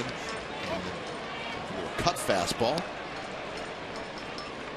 Pretty tough combination when you're able to hit that outside corner right after you run one right under his chin, up to right at the letters. Makes that zone seem a lot bigger.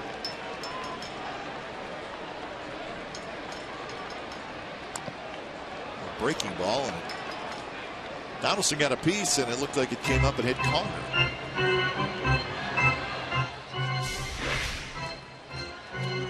Donaldson just gets a piece of this breaking ball, located pretty well. Bounces up and Conger blocks it. Might have been Donaldson's bat that caught Conger in the left shoulder. So he blocked the foul ball. Nice job.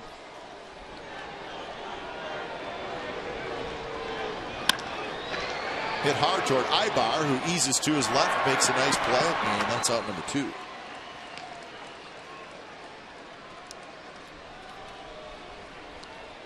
So Donaldson is retired, and here comes Moss. Now batting, first baseman, number 37, Brandon Moss. Ibar's got a Gold Glove and a shove. He's pretty smooth at short. Really smooth, making a pretty tough play look extremely easy. Catches it, gathers his feet, gets a nice shoulder turn. Pretty textbook. 2011 Gold Glove winner. Win a Gold Glove at shortstop. You got some skill. Yeah.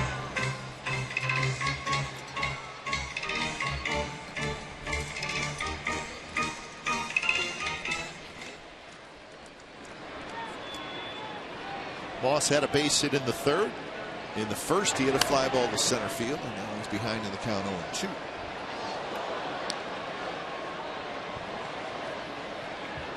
Six hits for the Athletics, 5 hits for the Angels. There's been 1 error in the game. That was last inning by the Athletics.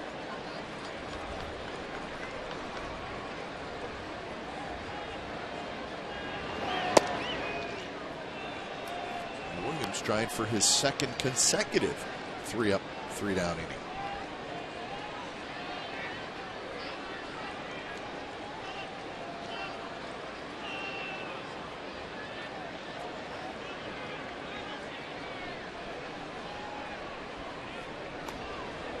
Moss able to lay off the off speed that drops down into the dirt.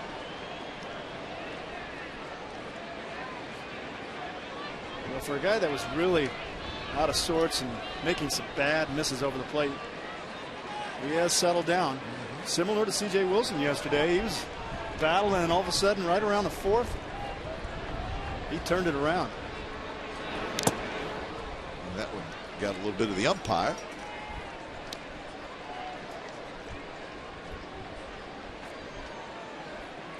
C.J. Wilson beat the A's again last night. Not his sharpest. No, beat him 2 starts in a row. Good guys find ways to win. And he did. Stayed out there longer than most of us thought he would as well. He had a lot of pitches early. Another foul ball by Moss.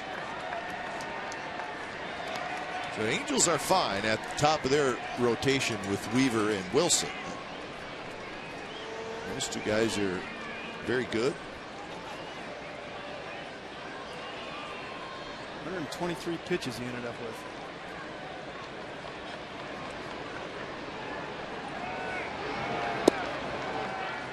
Good take, and now it's a full count.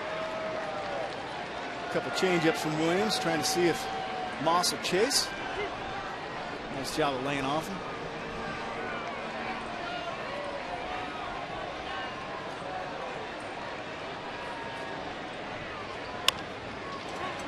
Hit hard. Trumbo knocks it down, scrambles after, cannot pick it up, and Moss is aboard.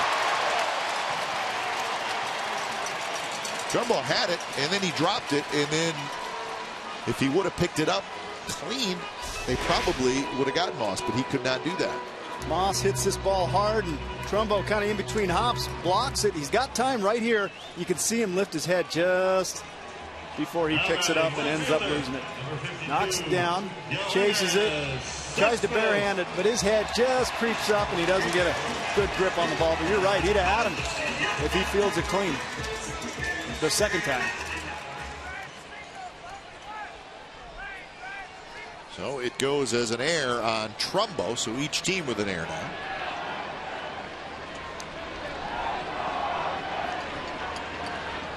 First pitch to Cespedes.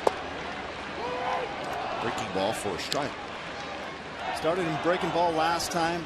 Pretty steady diet his last at bat. See what kind of adjustment Cespedes makes.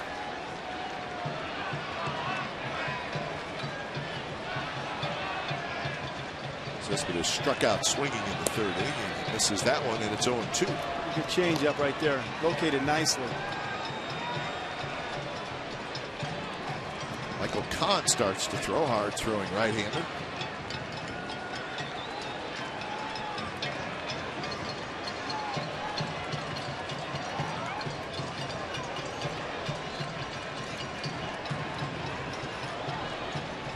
Cespedes got a piece of that one.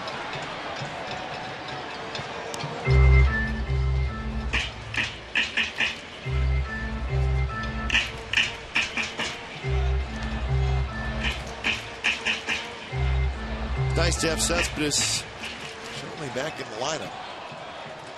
Got that presence. Exactly right. We've talked about it before. I mean, he might struggle, but just inserting him in there is a fear factor. Yeah. You're just aware that he is coming up or waiting in the wings. Conger with a block. Certainly the numbers are not quite there for Cespedes like he would like them to be. The threat factor makes a big difference in the opposing dugout. Absolutely. You prepare for that guy differently just because of what he's capable of changing the game so quick. And it's done it. He did it last year. Once he makes some adjustments, very well do it again this year. No home runs in the month of July. June 21st, his last home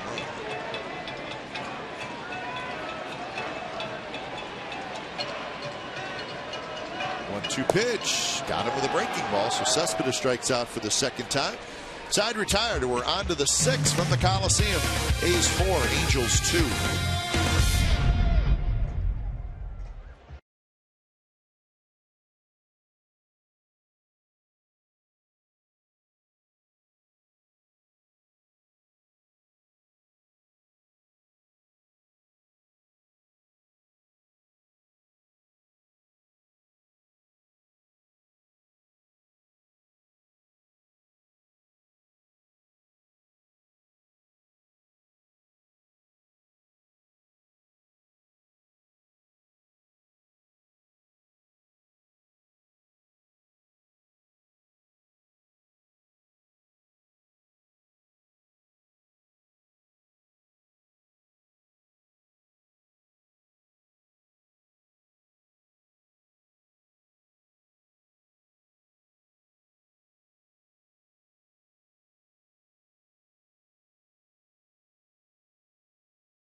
Baseball on Comcast Sportsnet California is brought to you by Cache Creek Casino Resort.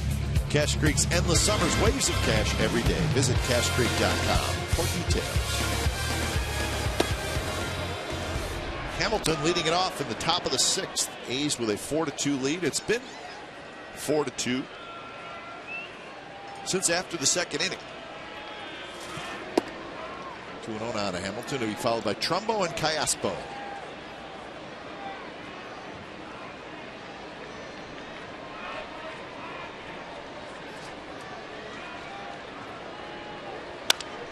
Hamilton, shallow right center.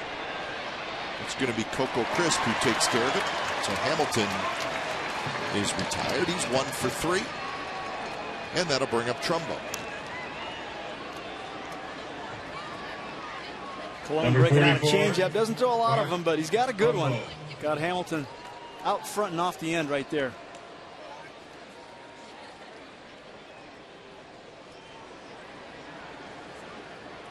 Trumbo has walked and grounded out.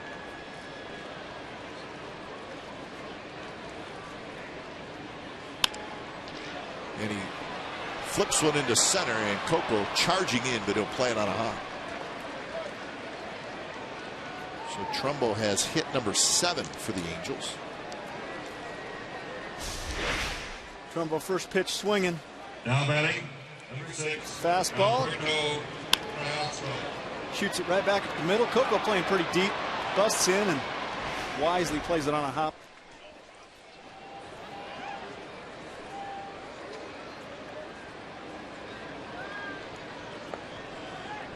Callaspo has grounded out and flied out. Donaldson sneaks in a little bit at third, and the first pitch is low.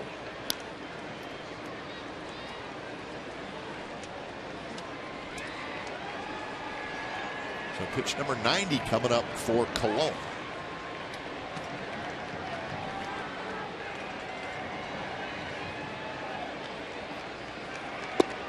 Missed again, 2-0. Got a little movement down in the pen. That movement would be Doolittle.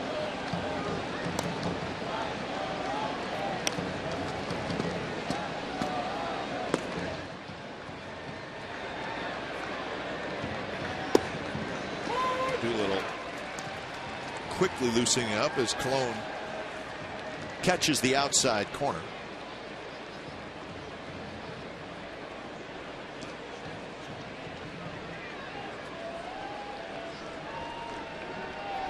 Short lead for Trumbo at first. And again outside, 3-1.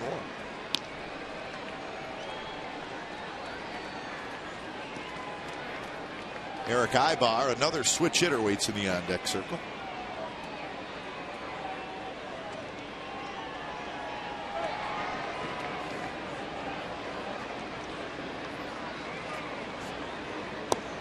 And that one low, and it's a walk. So second walk issued by Cologne. Come meet A's second baseman Eric Sogard after the game tomorrow at Barron's Legacy Showroom in Dublin. Sogie will be signing autographs for fans, and all attendees can enter to win great prizes, including a $500 watch and the chance to go down on the field with Ronnie Heller at a future game.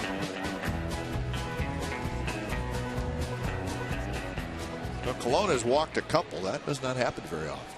Got to go back to June 21st. Last time he walked 2 in a start.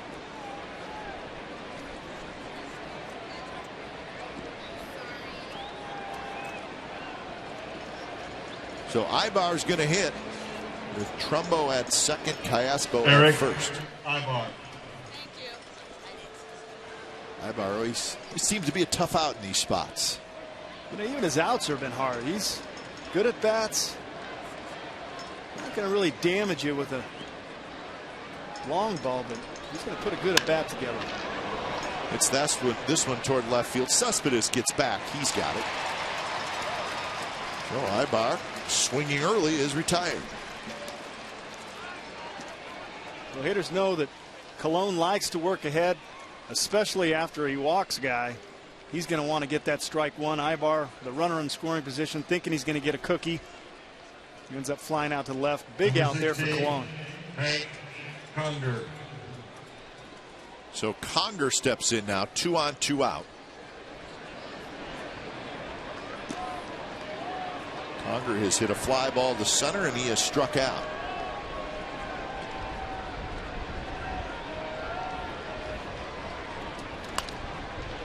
Big swing, foul back.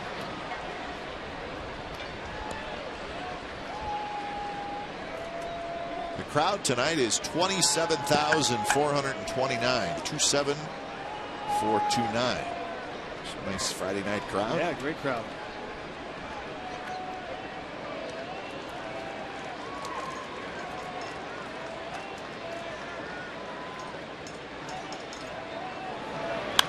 Conger popped up foul again. Donaldson may have a play this time, and he does. Right in front of the tarp side, retired. So Cologne again works his way out of a jam, and it's still 4-2 A's as we head to the bottom of the 6th.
Right choice. Coco Crisp showing off the gun. Trout trying to make something happen. Gets a single. Tries to stretch it on the tag up play. Take advantage of Coco, who doesn't have a great arm, but shows it off there. Cologne's pumped. Big momentum shift for the A's. Keeping Trout off the bases. Getting a double play out of it. And here he is saying is, take it easy. He battled tonight, but he battled through 6, and he's leaving being the winner so far. So 4-2 is the score. The A's leading, bottom of the 6th inning. Here we go for the bottom of the 6th. It's time for change. Think Speedy Oil Change and Tune-Up. Your oil change tune-up and smog experts. Michael Kahn comes in. Pretty good numbers. Throws hard. Not a real big guy, but he's got a good fastball. Yeah, they got a few guys in this pen that can really run it up there. This guy will hit 96.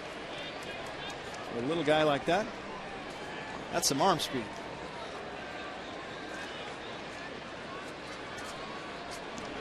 First pitch to Reddick. A little bit low. Reddick has doubled and walked. Josh has had a good night. Made a couple nice plays out in right field.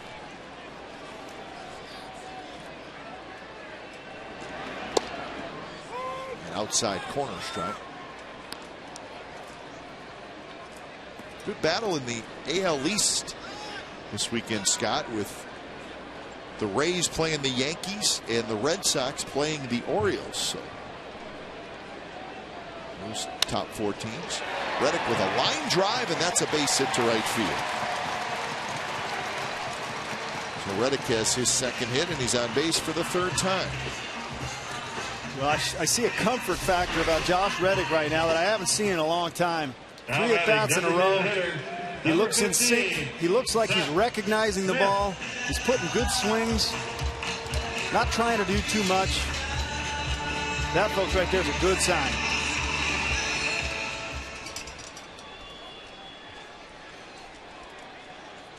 So here's Seth Smith. Smith has grounded out twice.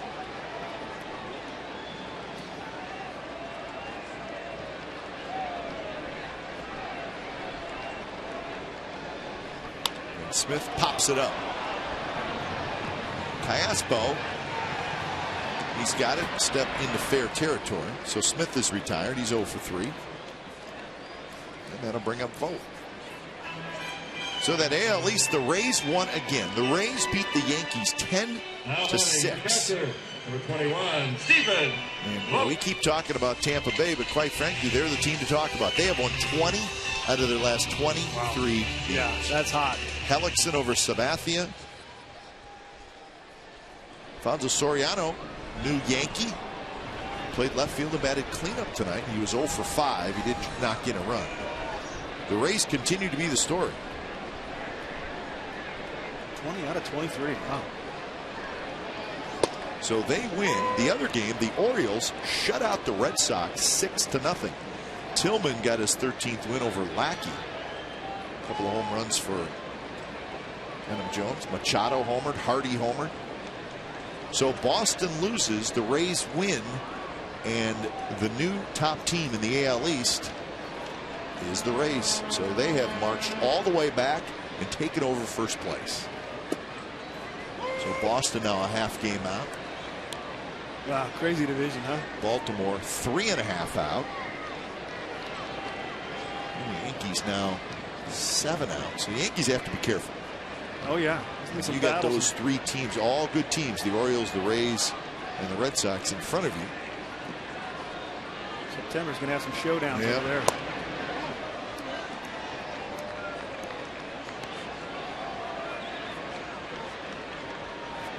One and 2 the count to Stephen Vogt. Vogt has lined out and struck out.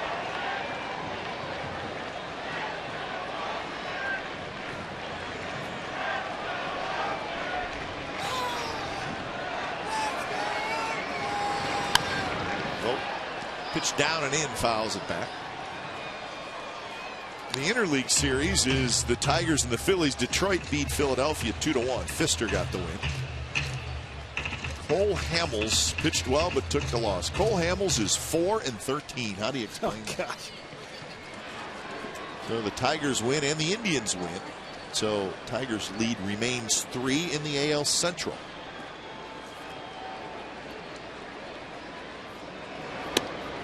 That one way up over the head of just about everybody, almost to the backstop. 2-2 the count. You mentioned Kahn's got such a good arm, but he is filthy versus left-handers. 4 for 45, hitting .089 lefties are.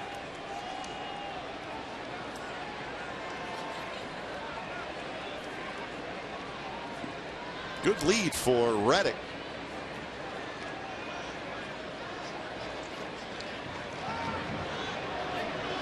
The Royals beat the White Sox 5-1 in Chicago. Shields over Quintana, so Kansas City wins it 4th in a row. There's your number, Scott. .089 against left-handed hitters. It's just rare to see a righty being that dominant versus left-handers. A pretty good amount of at bats. 45. Tells you another reason Reddick looks so good. Looked like he saw that ball really good. And that base hit.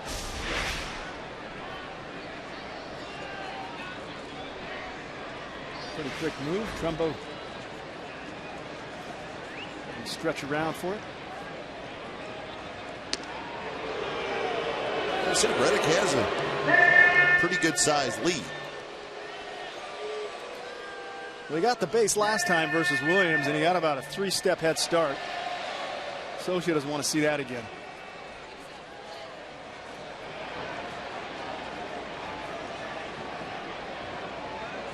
Reddick right back out there. Pitch is high, so now it's 3-2.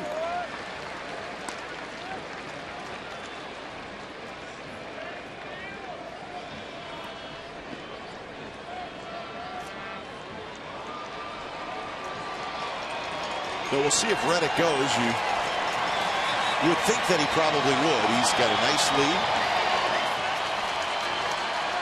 Yeah, I believe he'll take a shot. And he does, and the ball's hit to right, hit well. Hamilton going back. He's at the wall, and that baby's gone. 5 homers. The A's lead 6-2.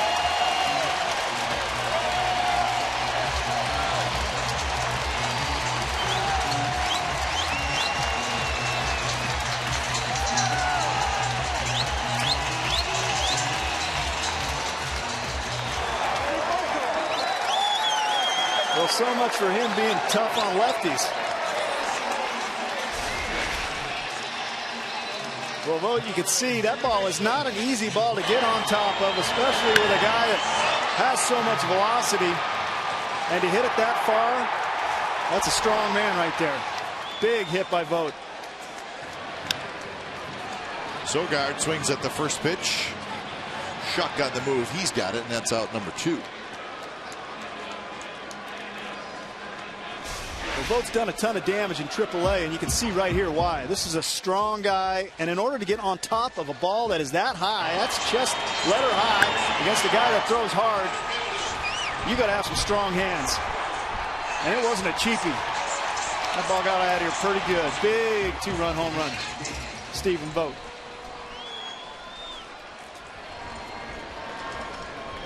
Some breathing room there for Bob Melvin. That'll make you feel better. So 6-2. Indeed, with the strength of the A's bullpen. And Cologne has already had his handshake, so it will be the bullpen.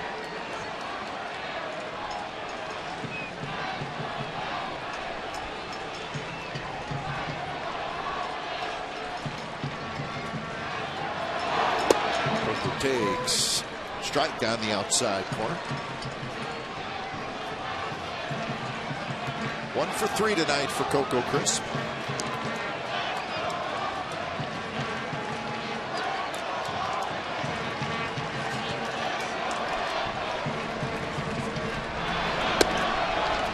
So Kahn maybe not throwing as hard as we've seen him, Scott. 91 miles an hour.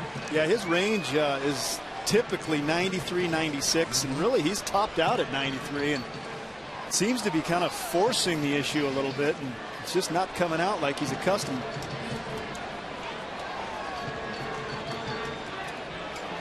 That one not close, 92, but way inside. So 3-1 to Chris.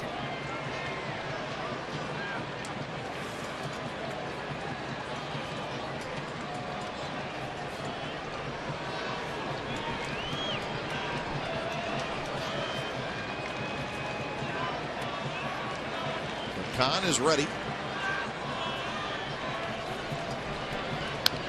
Coco may have swung at ball 4, high fastball. But a full count.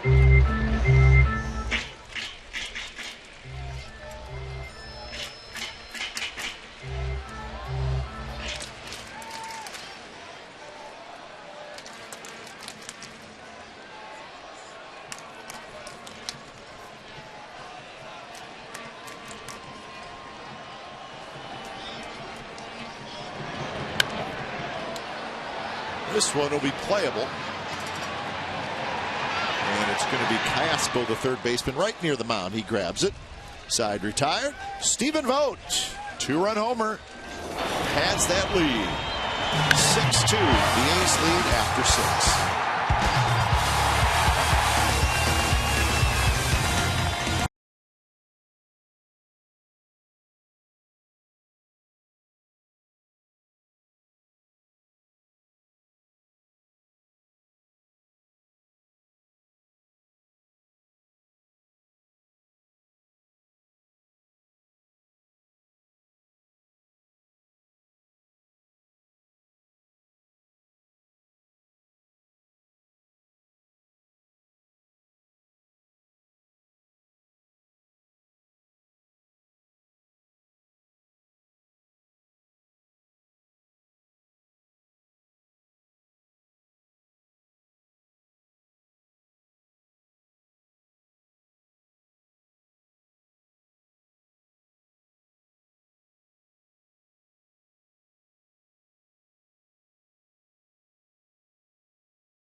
By Burton Snowboards is set for Friday, August 2nd after the A's play the Rangers at O.Co Coliseum. Bring your family and enjoy the show from the outfield grass.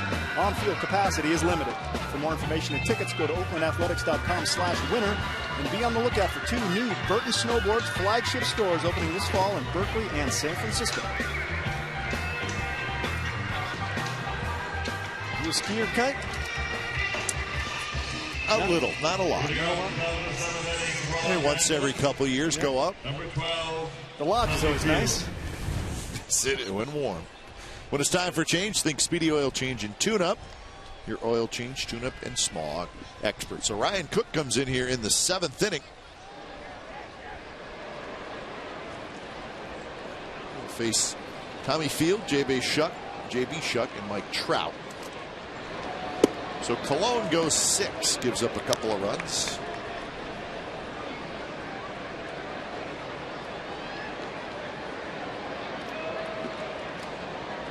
Tommy Field is 1 for 2.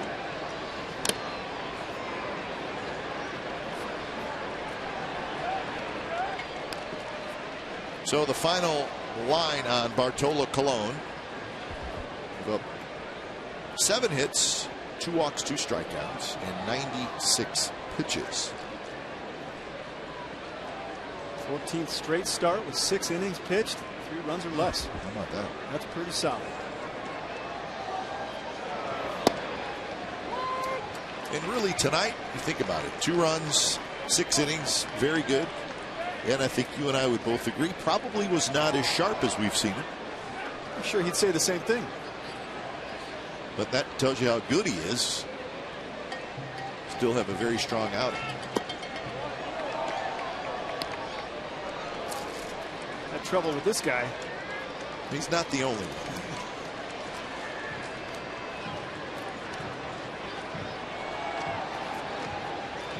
2-2 to Field.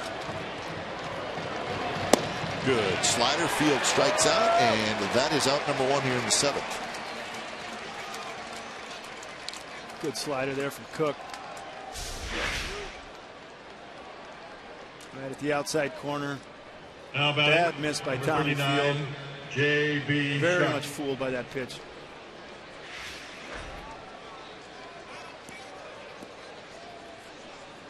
So Cook strikes out the first man he sees, and now to the top of the order, J.B. Shuck.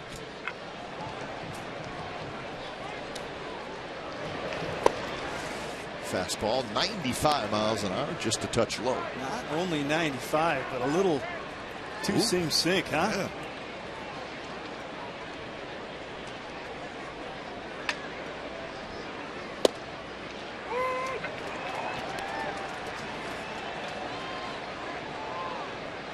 One and one the count. Shuck has singled and then hit a couple of fly balls to right field.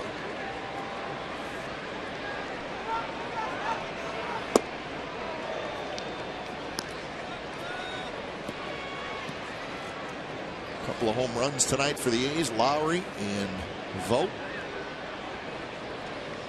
2-run homer for Trout. That was in the first inning. And that went off Cook. Donaldson, bare hand, throw to first, and it's not in time, and it's past Moss. Shuck will get to second, and he will stop there. So Cook moving slowly, and when the ball stopped rolling around, Shuck ends up at second. Can't quite tell where this got him. Shuck squares it up right off the right calf. That'll tighten up. That's a tough one. Hit him square. Donaldson tries to make a great play and never quite gets closed. Ends up pulling the ball. You should be able to see it. Kind of lower right calf.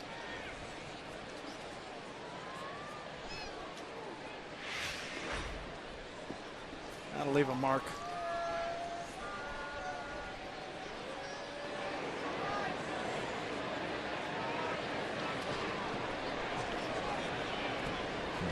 Cook's going to step up to the mound and see how that leg feels.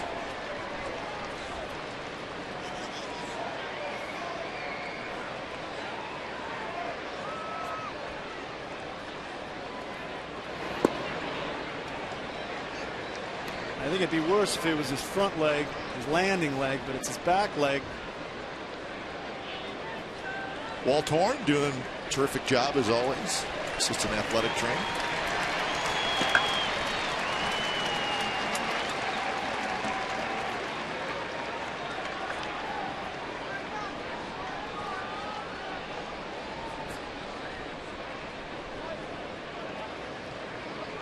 So Cook seems to be okay. It's going to be Number a 27. single and an error on Donaldson. The ruling. So that's how Shuck ends up at second base. So it's a tough call. It's Donaldson. Tough call, right. He's doing absolutely everything he can to get the out. Because he advances, he gets the error. Yep. Stephen Vogt did a nice job. He had to go a long ways to get that ball. Keep Shuck from going all the way to third base. Trout is 3 for 3, homer and a couple of singles. And a good pitch there right on the outside corner to even the count at 1-1. Doolittle, who was up last inning, gets up again.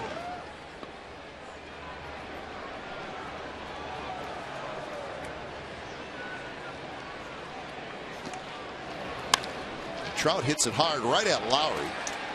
Lowry throws, and they just get Trout. So that's 2 outs. Shuck stays at second base. Trout hit that ball really hard, right directly at Lowry, who fields it clean, comes up, makes a throw, and he still almost beats it. Takes a little hop,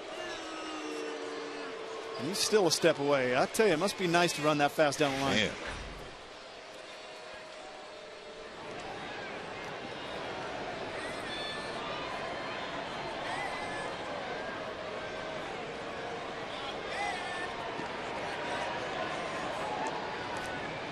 So the first pitch to Pujols, just a bit off the plate. Watch him run. And you know what the cool thing is?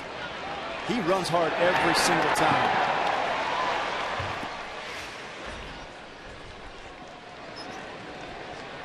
Plays the game hard. Nice to see. Just a bit low, 2-0 to Pujols. Hamilton waiting in the on-deck circle.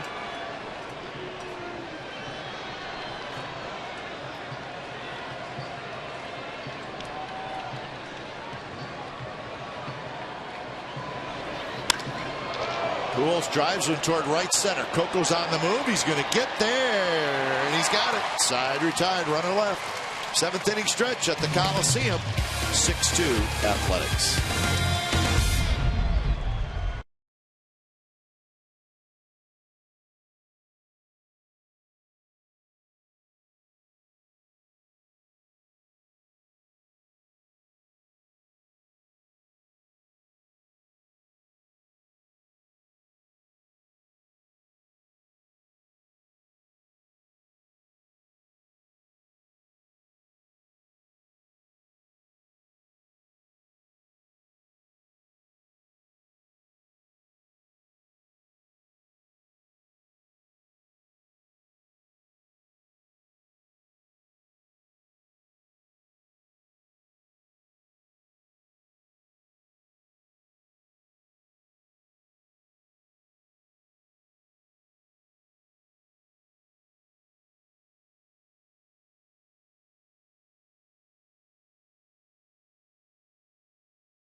Sportsnet California is brought to you by Xfinity, home of the most live sports, and by Toyota. Do the math and save at your local Toyota dealer.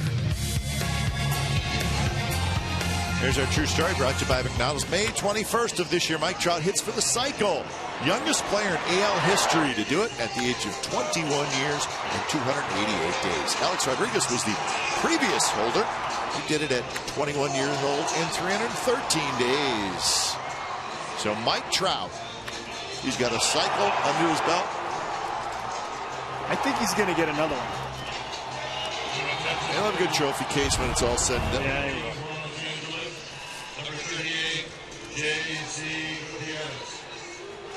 Making friends with the fans out in right center. Now, what a time for change things. Speedy Oil Change and Tune-Up. Your oil change, tune-up, and smog experts. J.C. Gutierrez comes in. Oh, big right-hander. Got that right. Big right-hander with a big arm. Gutierrez threw an inning last night. Just 11 pitches. So he's got some back-to-back work going.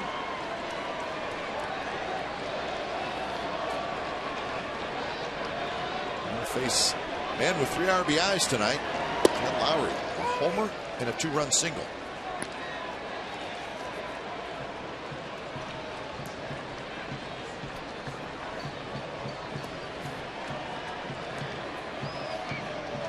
Lowry followed by Donaldson and then Moss. That one hit toward Trumbo, past a diving Trumbo, and Lowry's got a base hit. 3 for 4 night for Jed Lowry. Nice to see him start heating up. Gets the head out. Finds a hole just out of the outstretched arm of Trumbo for a single. A's have done a nice job of getting a leadoff guy on tonight. They've done that several times and led to some good scoring. Another 3-hit game for Lowry, his 13th of the year. Only Mauer and Machado have more. But you're right, that's the 4th time in 7 innings that the A's have got their leadoff man on. Here's Donaldson, who is 0 for 2 with a walk, and he takes a fastball for a strike, 95. The Mariners still leading the Twins 1-0, and that game is in the 9th inning. And that is a Felix Hernandez game. Check if Felix is still in there. Pitches in a lot of one-run games, doesn't he? Yes, he does. Yeah, he is. So Felix Hernandez going for the shutout.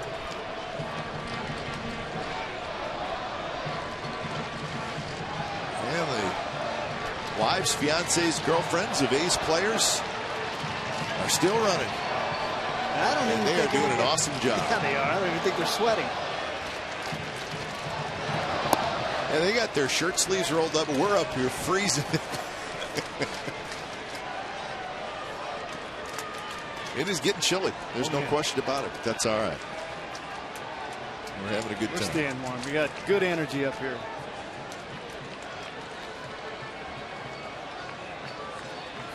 Kids getting ready to get it cranked up.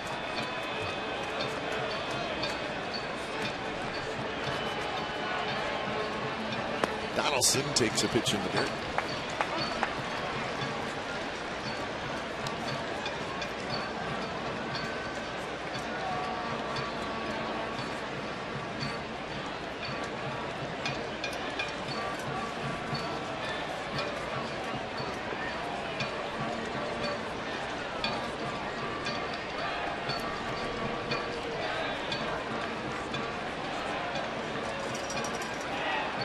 Throw it first.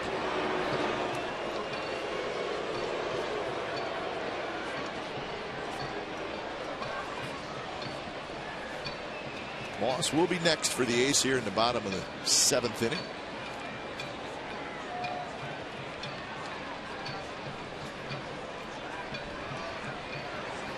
Breaking ball and a good one. Snaps in there, 2-2. Well, the Twins have tied it against Felix Hernandez in the top of the 9th. Trevor Plouffe with a pinch hit RBI single with 1 out in the top of the 9th. So King Felix going for the shutout and complete game. Well, the shutout's gone. And now he's got to worry about getting a W. It is 1-1. Twins still batting. Donaldson swings and misses at a pitch out of the strike zone. So Donaldson is 0 for 3. So that's out number 1 here in the bottom of the 7th inning. Now batting first baseman, number 37. Thompson just expanding here. All geared up. Gets a breaking ball going away from him. Doesn't see it early enough. Out front chases.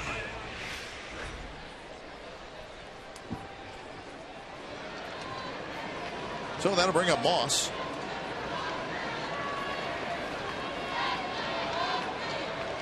Moss has been on base a couple times. He's got a single and he reached out in there and he skies this one on the left field line. Callaspo is going to make the catch for out number 2. He was in fair territory when he grabbed it.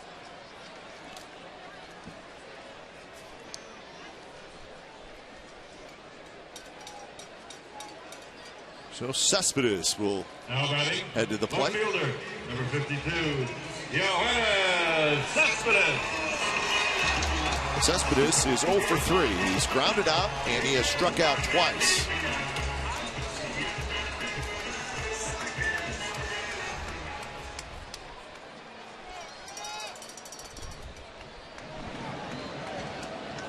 Looks like we're going to get Doolittle in the top of the 8th inning.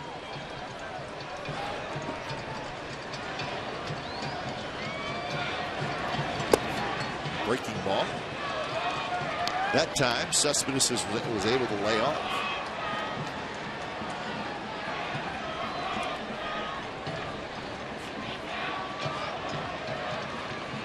Kind of waiting for Cespedes to get hot. You know what's in there.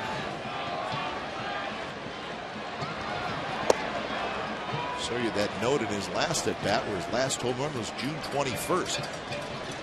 That's hard to imagine him going 5 weeks without a home run. Now that's a long dry spell, because everybody saw what he's able to do to a ball in that home run derby. So he doesn't even have to hit good and they're going to go out of here. He's just had trouble squaring it up. And this one's hit very high to right center, but in the ballpark. Hamilton takes care of it. Side retired. We're headed to the 8th. 6-2 A's.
Bowling Bash, sponsored in part by Budweiser. The Bowling Bash takes place on Saturday, August 3rd at Earl Anthony's Dublin Bowl in Dublin. Sponsorships are available now. Proceeds benefit the A's Community Fund. To become a sponsor, for more information on the Community Fund Bowling Bash, visit OaklandAthletics.com or call 510-638-4900, extension 2241.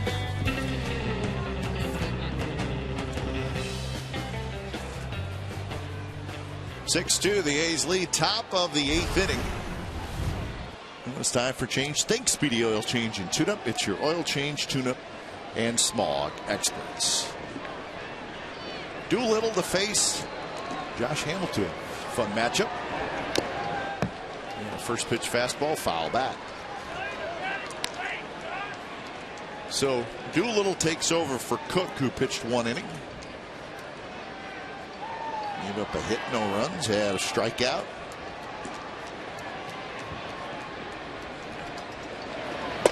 Swing and a miss, good fastball.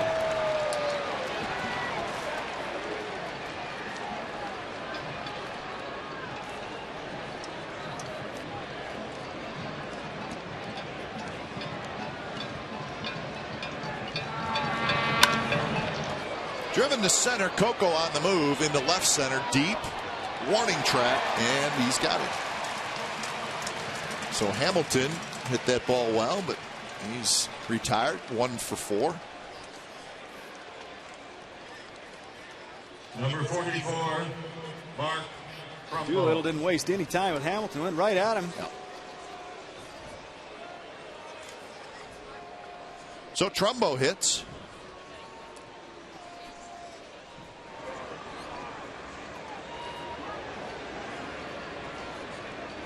Trumbo, a walk, a ground out, and a single.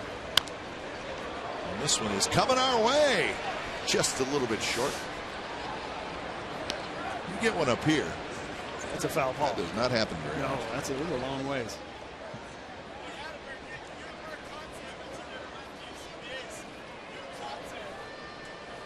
Fan.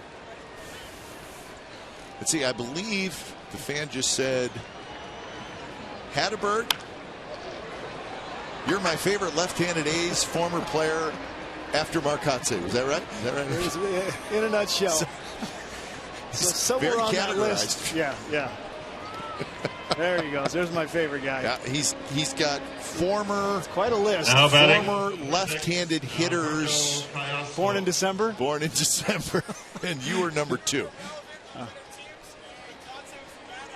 There's Okay, all right. Well, there's breaking it down, and Yeah. then there's a whole set of rules that I enter that list. so Trumbo is aboard with his second hit. Cayaspo is 0 for 2 with a walk.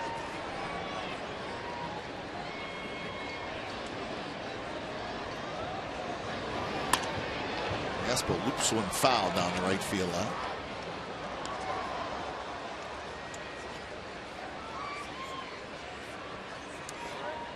There also was a A's fan up here before the game who rushed up to Scott and asked him for his autograph, and Scott finished the S in Scott, and the fan went, "Who are you?" Well, the worst part is it didn't ring any bells. He just saw Scott taking pictures and signing autographs and figured, I don't know, that guy's got to be worth something. Who are you? That's the little disappointment. One guy brought me nachos, though. How about We that? had nachos, which was nice. Very nice. Sogard with a great play.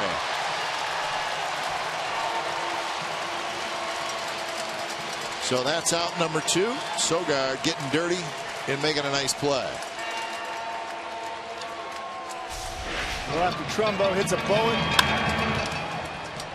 Ibar hits a bullet, and Sogard lays out nicely. Nice first step. Gets horizontal and hauls it in. Nice play by Sogi. And you can meet him tomorrow and say, nice job.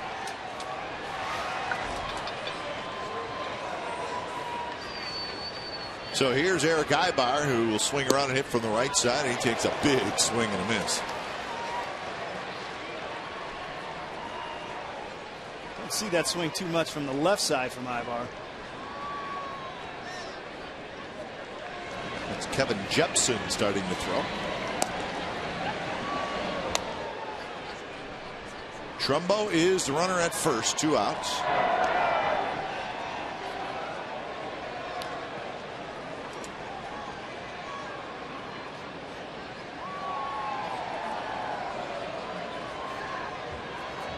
Well, 9 hits now, both teams with 9 hits.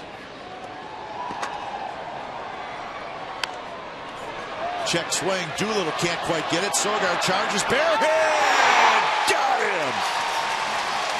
Sensational play by Sogard. He made 2 of them in that inning. So the top of the 8th belongs to the glove of Eric Sogard. Check it out.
Here's our game summary brought to you by your local Toyota dealers.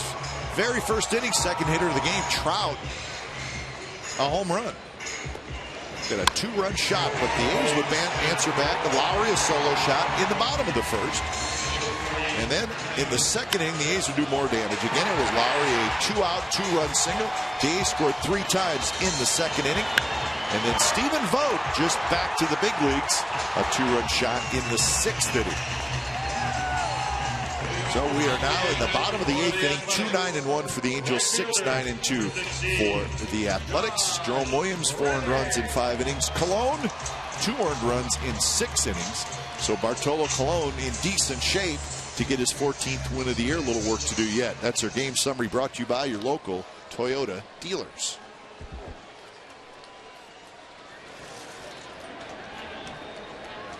Kevin Jepson comes in. He is the new Angels pitcher, big right-hander. He'll face Reddick, Smith, and Vogt. 3 left-handed hitters here in the bottom of the 8th. Angels got a few of these big guys that come in with 97 type of fastballs. So when it's time for change, think Speedy Oil Change and Tune-Up, your oil change, tune-up, and smog experts. 29th birthday today for Mr. Jepson. All right.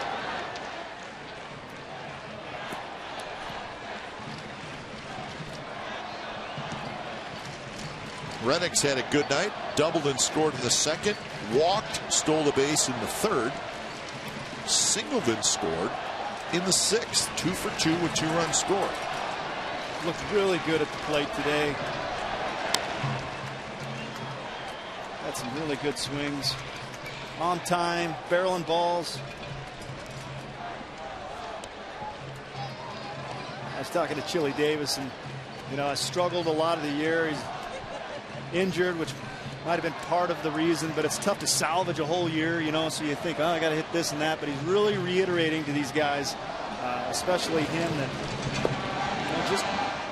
just try to help us every day, every at bat, and you do that at the tough times of the year, it makes it all okay. So got to be hard to do, though, because it's up there. It's on the you look at the batting. Yeah. That is what Jepson has done against the A's this year. We talked about it in Anaheim. He's a decent reliever, throws hard, but boy, he has just not been good against the Athletics.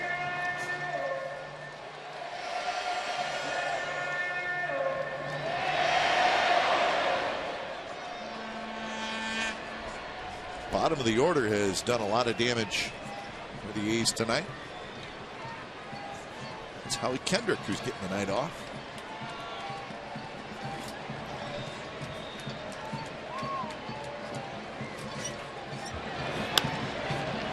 Pop-up. Foul territory, and it falls. 3 Angels were in the area, and it fell right in between all 3 of them.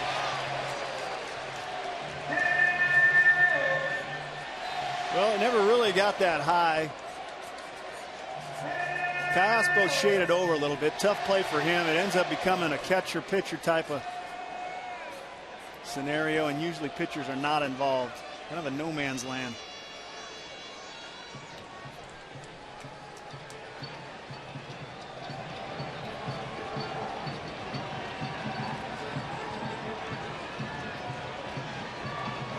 Reddick gets another shot. And he swings and misses at a pitch that was low.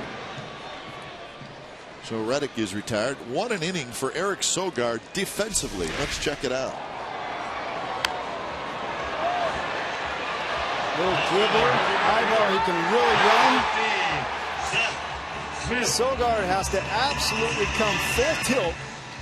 Make this play with this bare hand. Horizontal Superman style. Get rid of it. Make a good throw and put enough on it for Moss to handle it and get the speedy Ivar, and he does it. And he just laid out for a line drive and made that look like child's play compared to that. That is a serious defensive effort.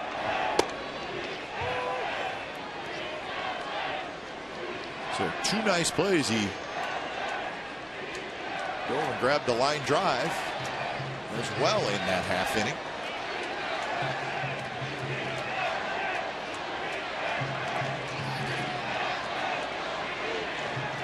2-1 to Smith. That one drops outside, 1-1. Smith is 0 for 3.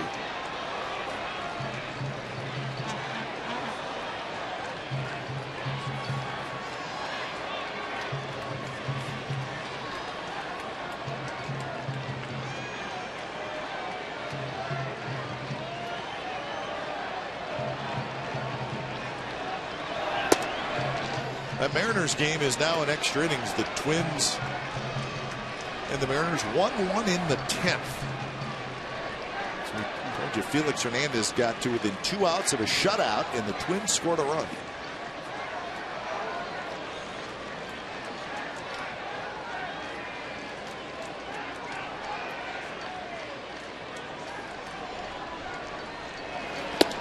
Not close.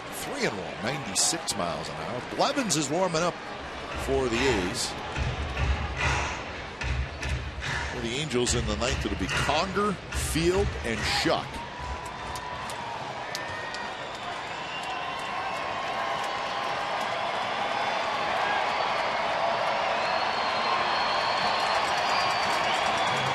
So Smith in a hitter's count, looking for a base hit.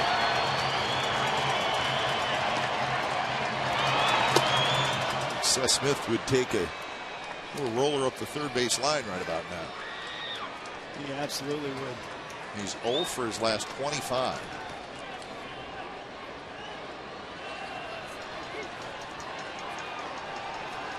It really starts, we were talking about earlier, creeps in your head, you know, it just, hitting becomes very, very difficult. Looks like there's a lot of defenders out there at some points. Hits this one high. Down the left field line. Shuck is going to reach out, make the catch, and bump into the wall. That's a nice play by Shuck. He got there, reached out right at the last minute. And he was in foul territory, and so it goes for Seth Smith. Yeah, you can't catch a break when you're 0 for 20-something. Now batting. This is what happens to you. Basket catches against the wall. This is not easy. Shuck makes it look pretty easy. Nice play. So Vogt steps in.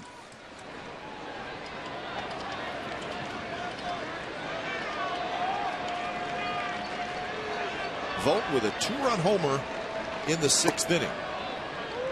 So he's got 3 hits at the big league level this year, and 2 of them are home runs.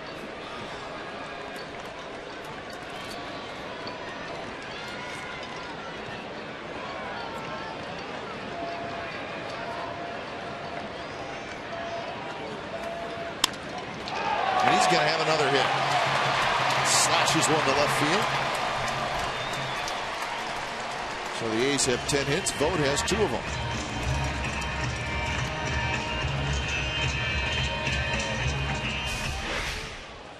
Well, this guy can hit some. You can just see how simple his swing is. Hands go straight to the ball.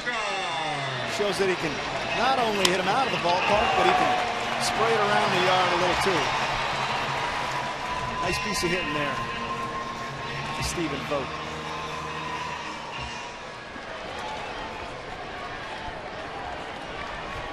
So here's Sogard in a very nice all-around game tonight. We saw his defense in the top of the 8th. He's also knocked in a run and scored a run tonight.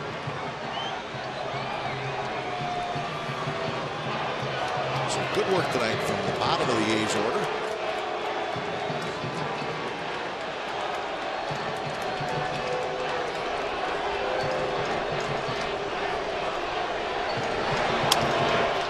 On the ground to Ibar.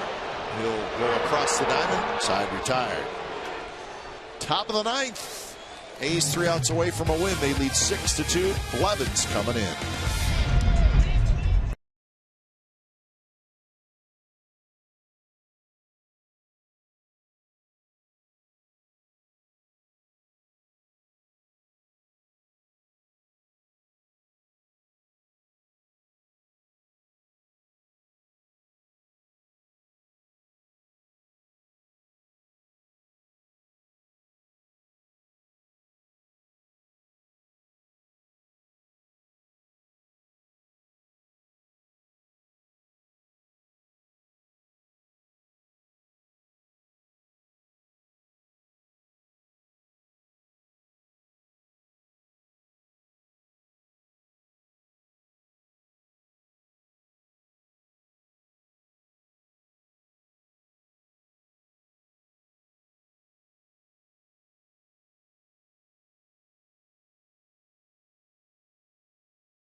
Attention, please. 6-2, the A's lead the Angels. A's trying to even up this series at a game apiece. Angels won last night. And when it's time for change, think Speedy Oil Change and Tune-Up, your oil change, tune-up, and smog expert. So Jerry Blevins comes in. He'll try to get the final 3 outs. Going to face the pinch hitter, Chris Iannetta.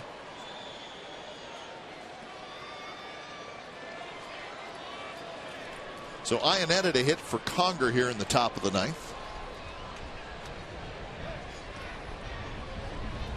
Conger has started both the first 2 games of this series. Iannetta swing and a miss.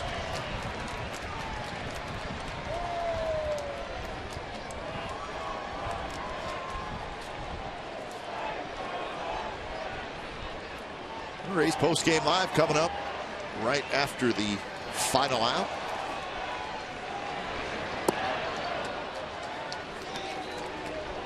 It's been Cologne for 6, Cook the 7th, Doolittle the 8th, and Blevins here in the 9th.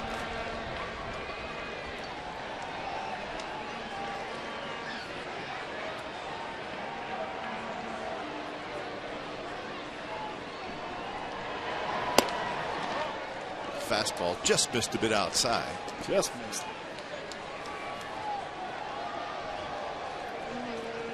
If the A's can hang on and win this one, they would pick up a game on the Rangers and have a 4-game lead in the AL West. Well, it's a great win, too, after losing last night to Wilson. The team, the Angels, are coming in hungry for a splash. They got to win. They got to win. And you put them back to square one. You win tonight. Then they got 2 games to gain some ground, and that's what they're looking for, gaining ground. And every win like this is just heartbreaking and demoralizing for them, really. Well, pitch before this, Blevins just misses up. Catches the lower part of the zone there.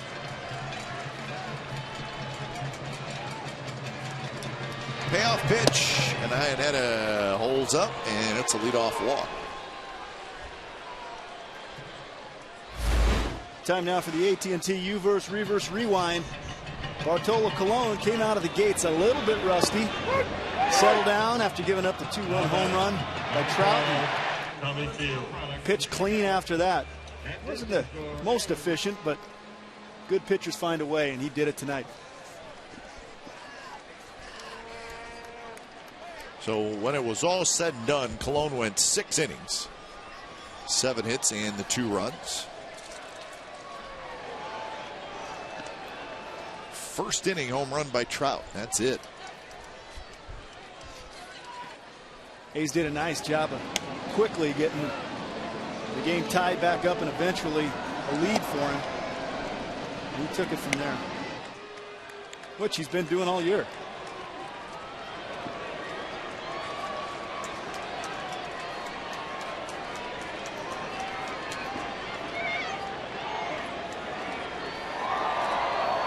Here's Tommy Field. And pitches low.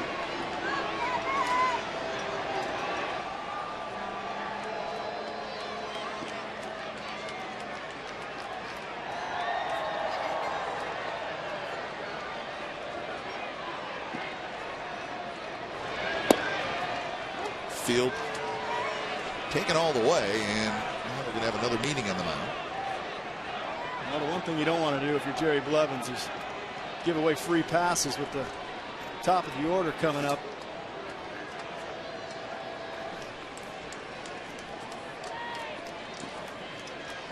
Got to put the ball over the plate and make them hit their way on.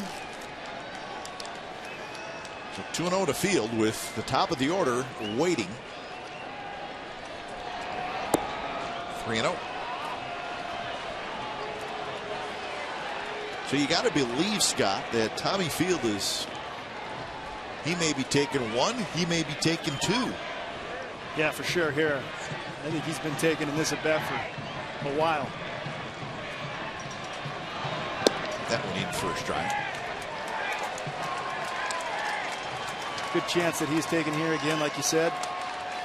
His run means nothing.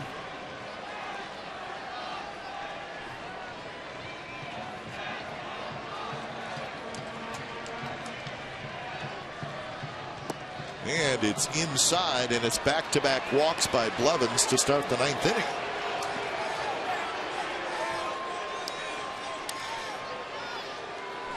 So Bob Melvin is, I think he's going to bring in his closer. See, he was looking down to get the nod to see if Balfour was ready. Yeah.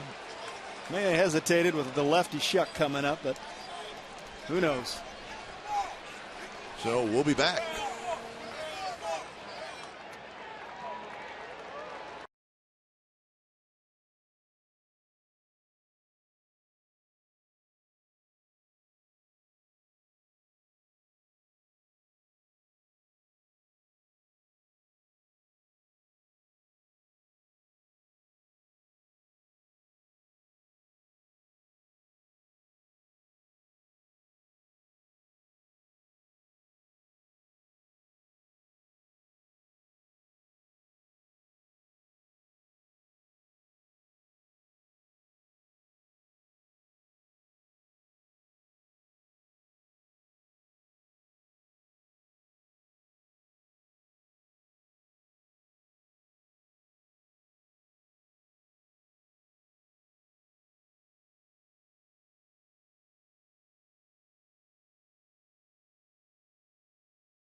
Is presented by authority of the Oakland Athletics and may not be reproduced or retransmitted in any form, and the accounts and descriptions of this game may not be disseminated without the express written consent of Athletics Investment Group, LLC.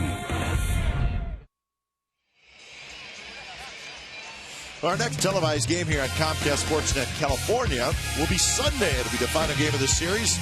A's and the Angels. Our coverage begins at 12:30 with A's pregame live. Complete A's coverage every night on Sportsnet Central and CSNCalifornia.com. The home of A's baseball is Comcast Sportsnet. Now tomorrow will be nationally televised game. Or you can listen to it on the radio, 95.7 The Game. It'll be Garrett Richards and Tommy Malone. Again, that's tomorrow's game. It starts at 12:05, so an early start.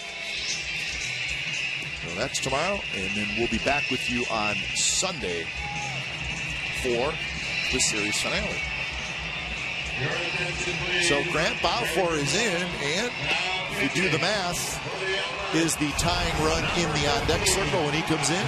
Yes, it is. So that makes this a save situation for Grant Balfour. So Ionetta's at second, Field is at first, and it's the top of the order in J.B. Shuck. With the Angels trying to make it interesting here in the top of the 9th. So Jerry Blevins walks two, and he is out.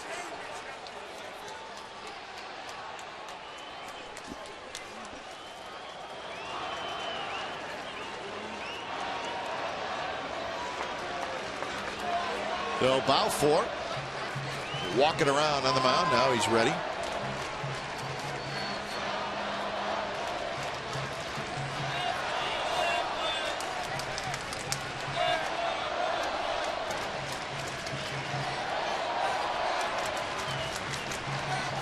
Shuck is 2 for 4. He's got a couple of singles, and he swings at the first pitch, pops it up. Foul territory. Donaldson under it, and one pitch, and Shuck is retired.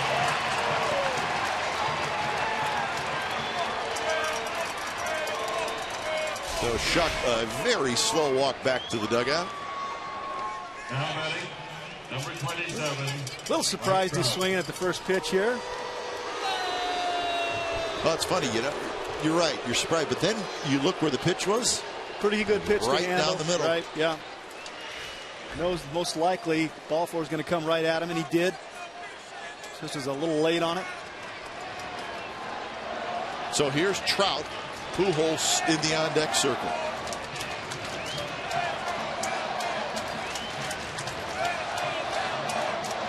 Trout is 3 for 4. 2-run homer, 2 singles, and a ground out to short.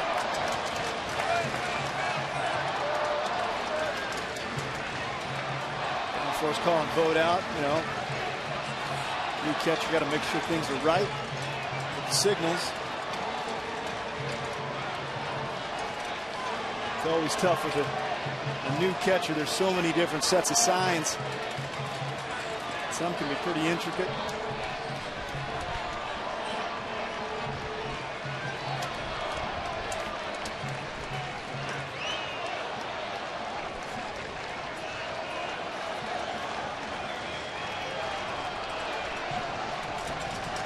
First pitch is a slider that's low to Trout.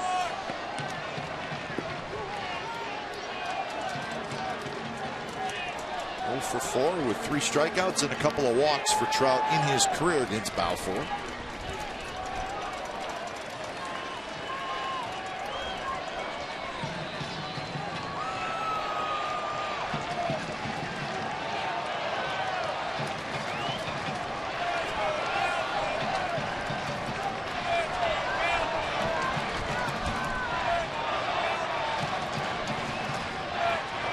Pitch, and Trout tries to hold up on a high fastball. He can't do it.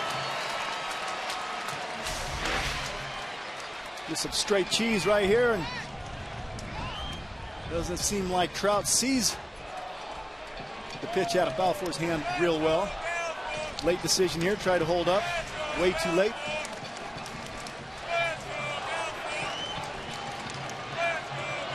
One pitch. Low and away, 2-1.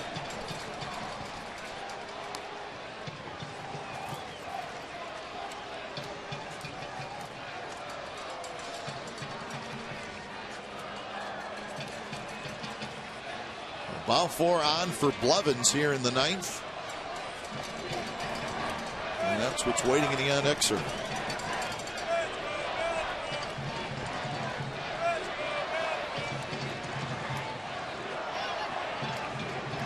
Trout now steps out. Balfour steps off.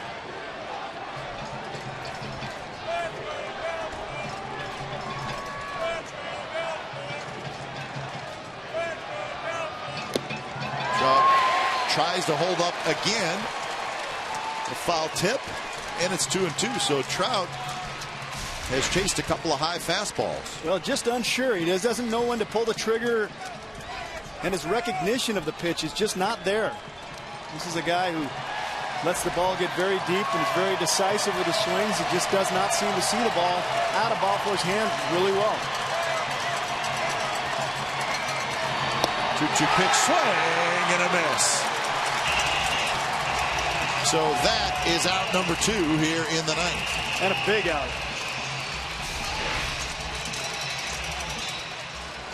All 3 pitches that Trout couldn't touch were fastballs. Then he comes right back with it. Outside corner. Balfour pumped. As he should. Big out right there. 2 outs for the A's.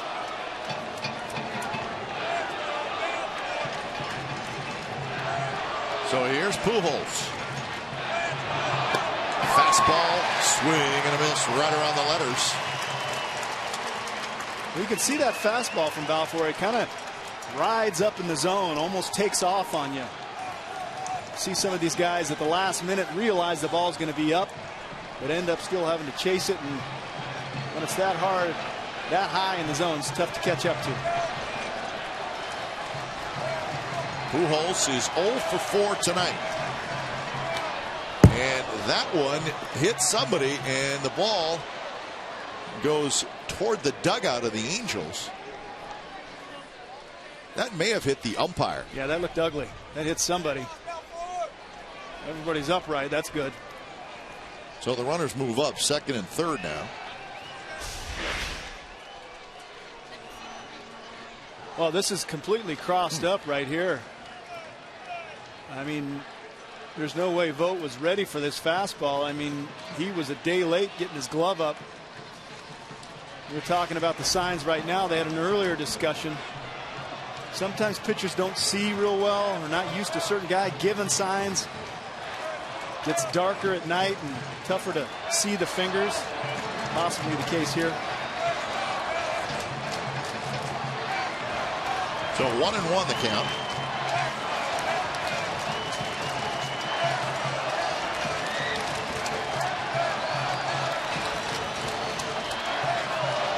Hamilton waiting in the on-deck circle.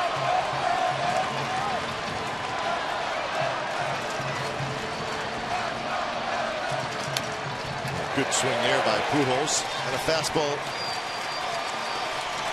a little more hittable. Fouled it back with good velocity as always from Balfour.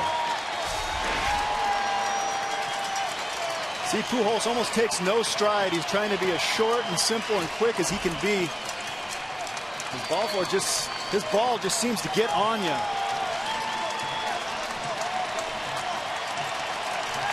So everybody on their feet, over 27,000 tonight. And now Balfour's going to step back. Pujols steps out.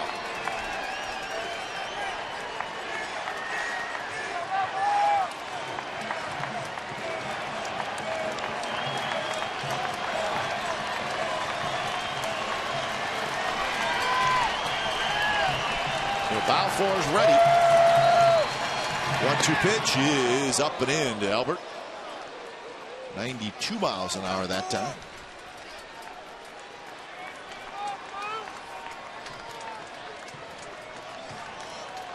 So, what a great battle, huh? Maybe end the game. Balfour against Pujols. Power battle. I love to see it. Guy who loves his fastball is going to come at you. You got a guy at the plate that prolific home run hitter.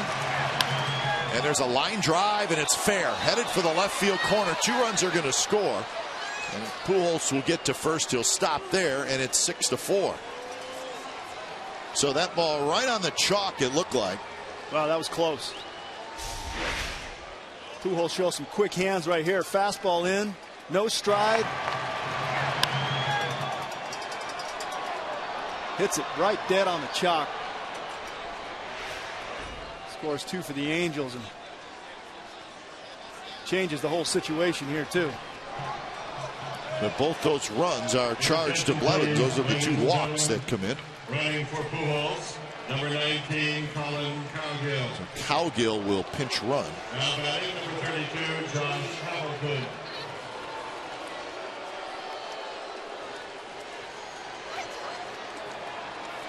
So that's the all-time RBI list. Pujols passes Vladimir Guerrero. He's now sitting alone in spot number 52. And he was not running well at all. They're checking on him. He's had a bit of a hobble in his gait for a while now. It's a little worse though right there. So Hamilton hits 1-0 the count.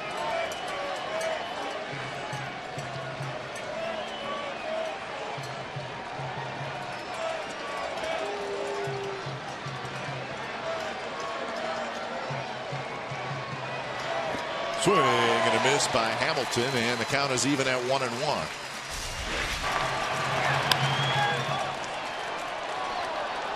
Well, he's yelling at the runners or somebody, but he didn't even think about going to second base. He's got a bad wheel of some kind.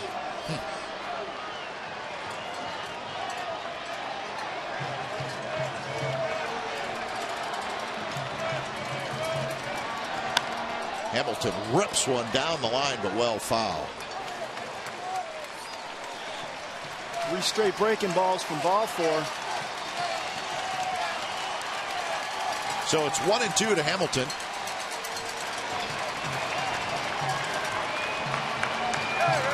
Wouldn't be surprised if he climbs the ladder here. A little fastball. Follow up those breaking balls.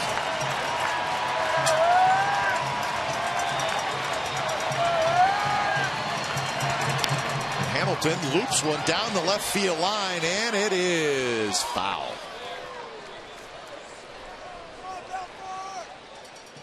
So the count stays 1-2.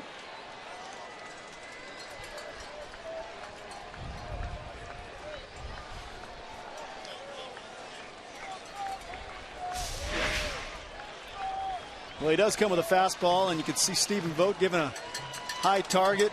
Hamilton was late, got jammed, but almost flips it in there down the left field line.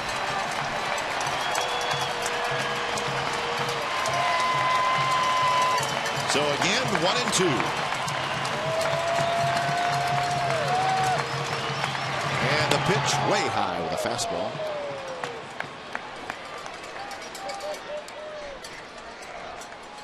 It all started with a couple of walks. They both moved up on the wild pitch, and Pujols knocked them both in.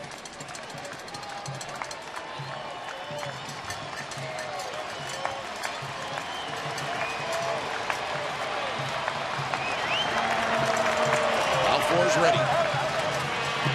Hamilton lays off the breaking pitch. Pretty good take by Hamilton. Really good take. I don't know if he was just locked up frozen or he saw it really good.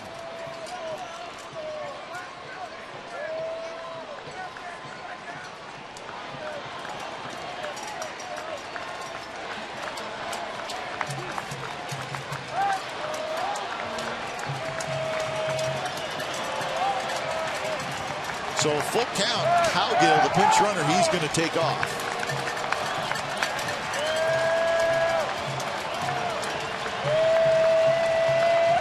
He goes, and the pitch, a high fastball, swing and a miss. He struck him out.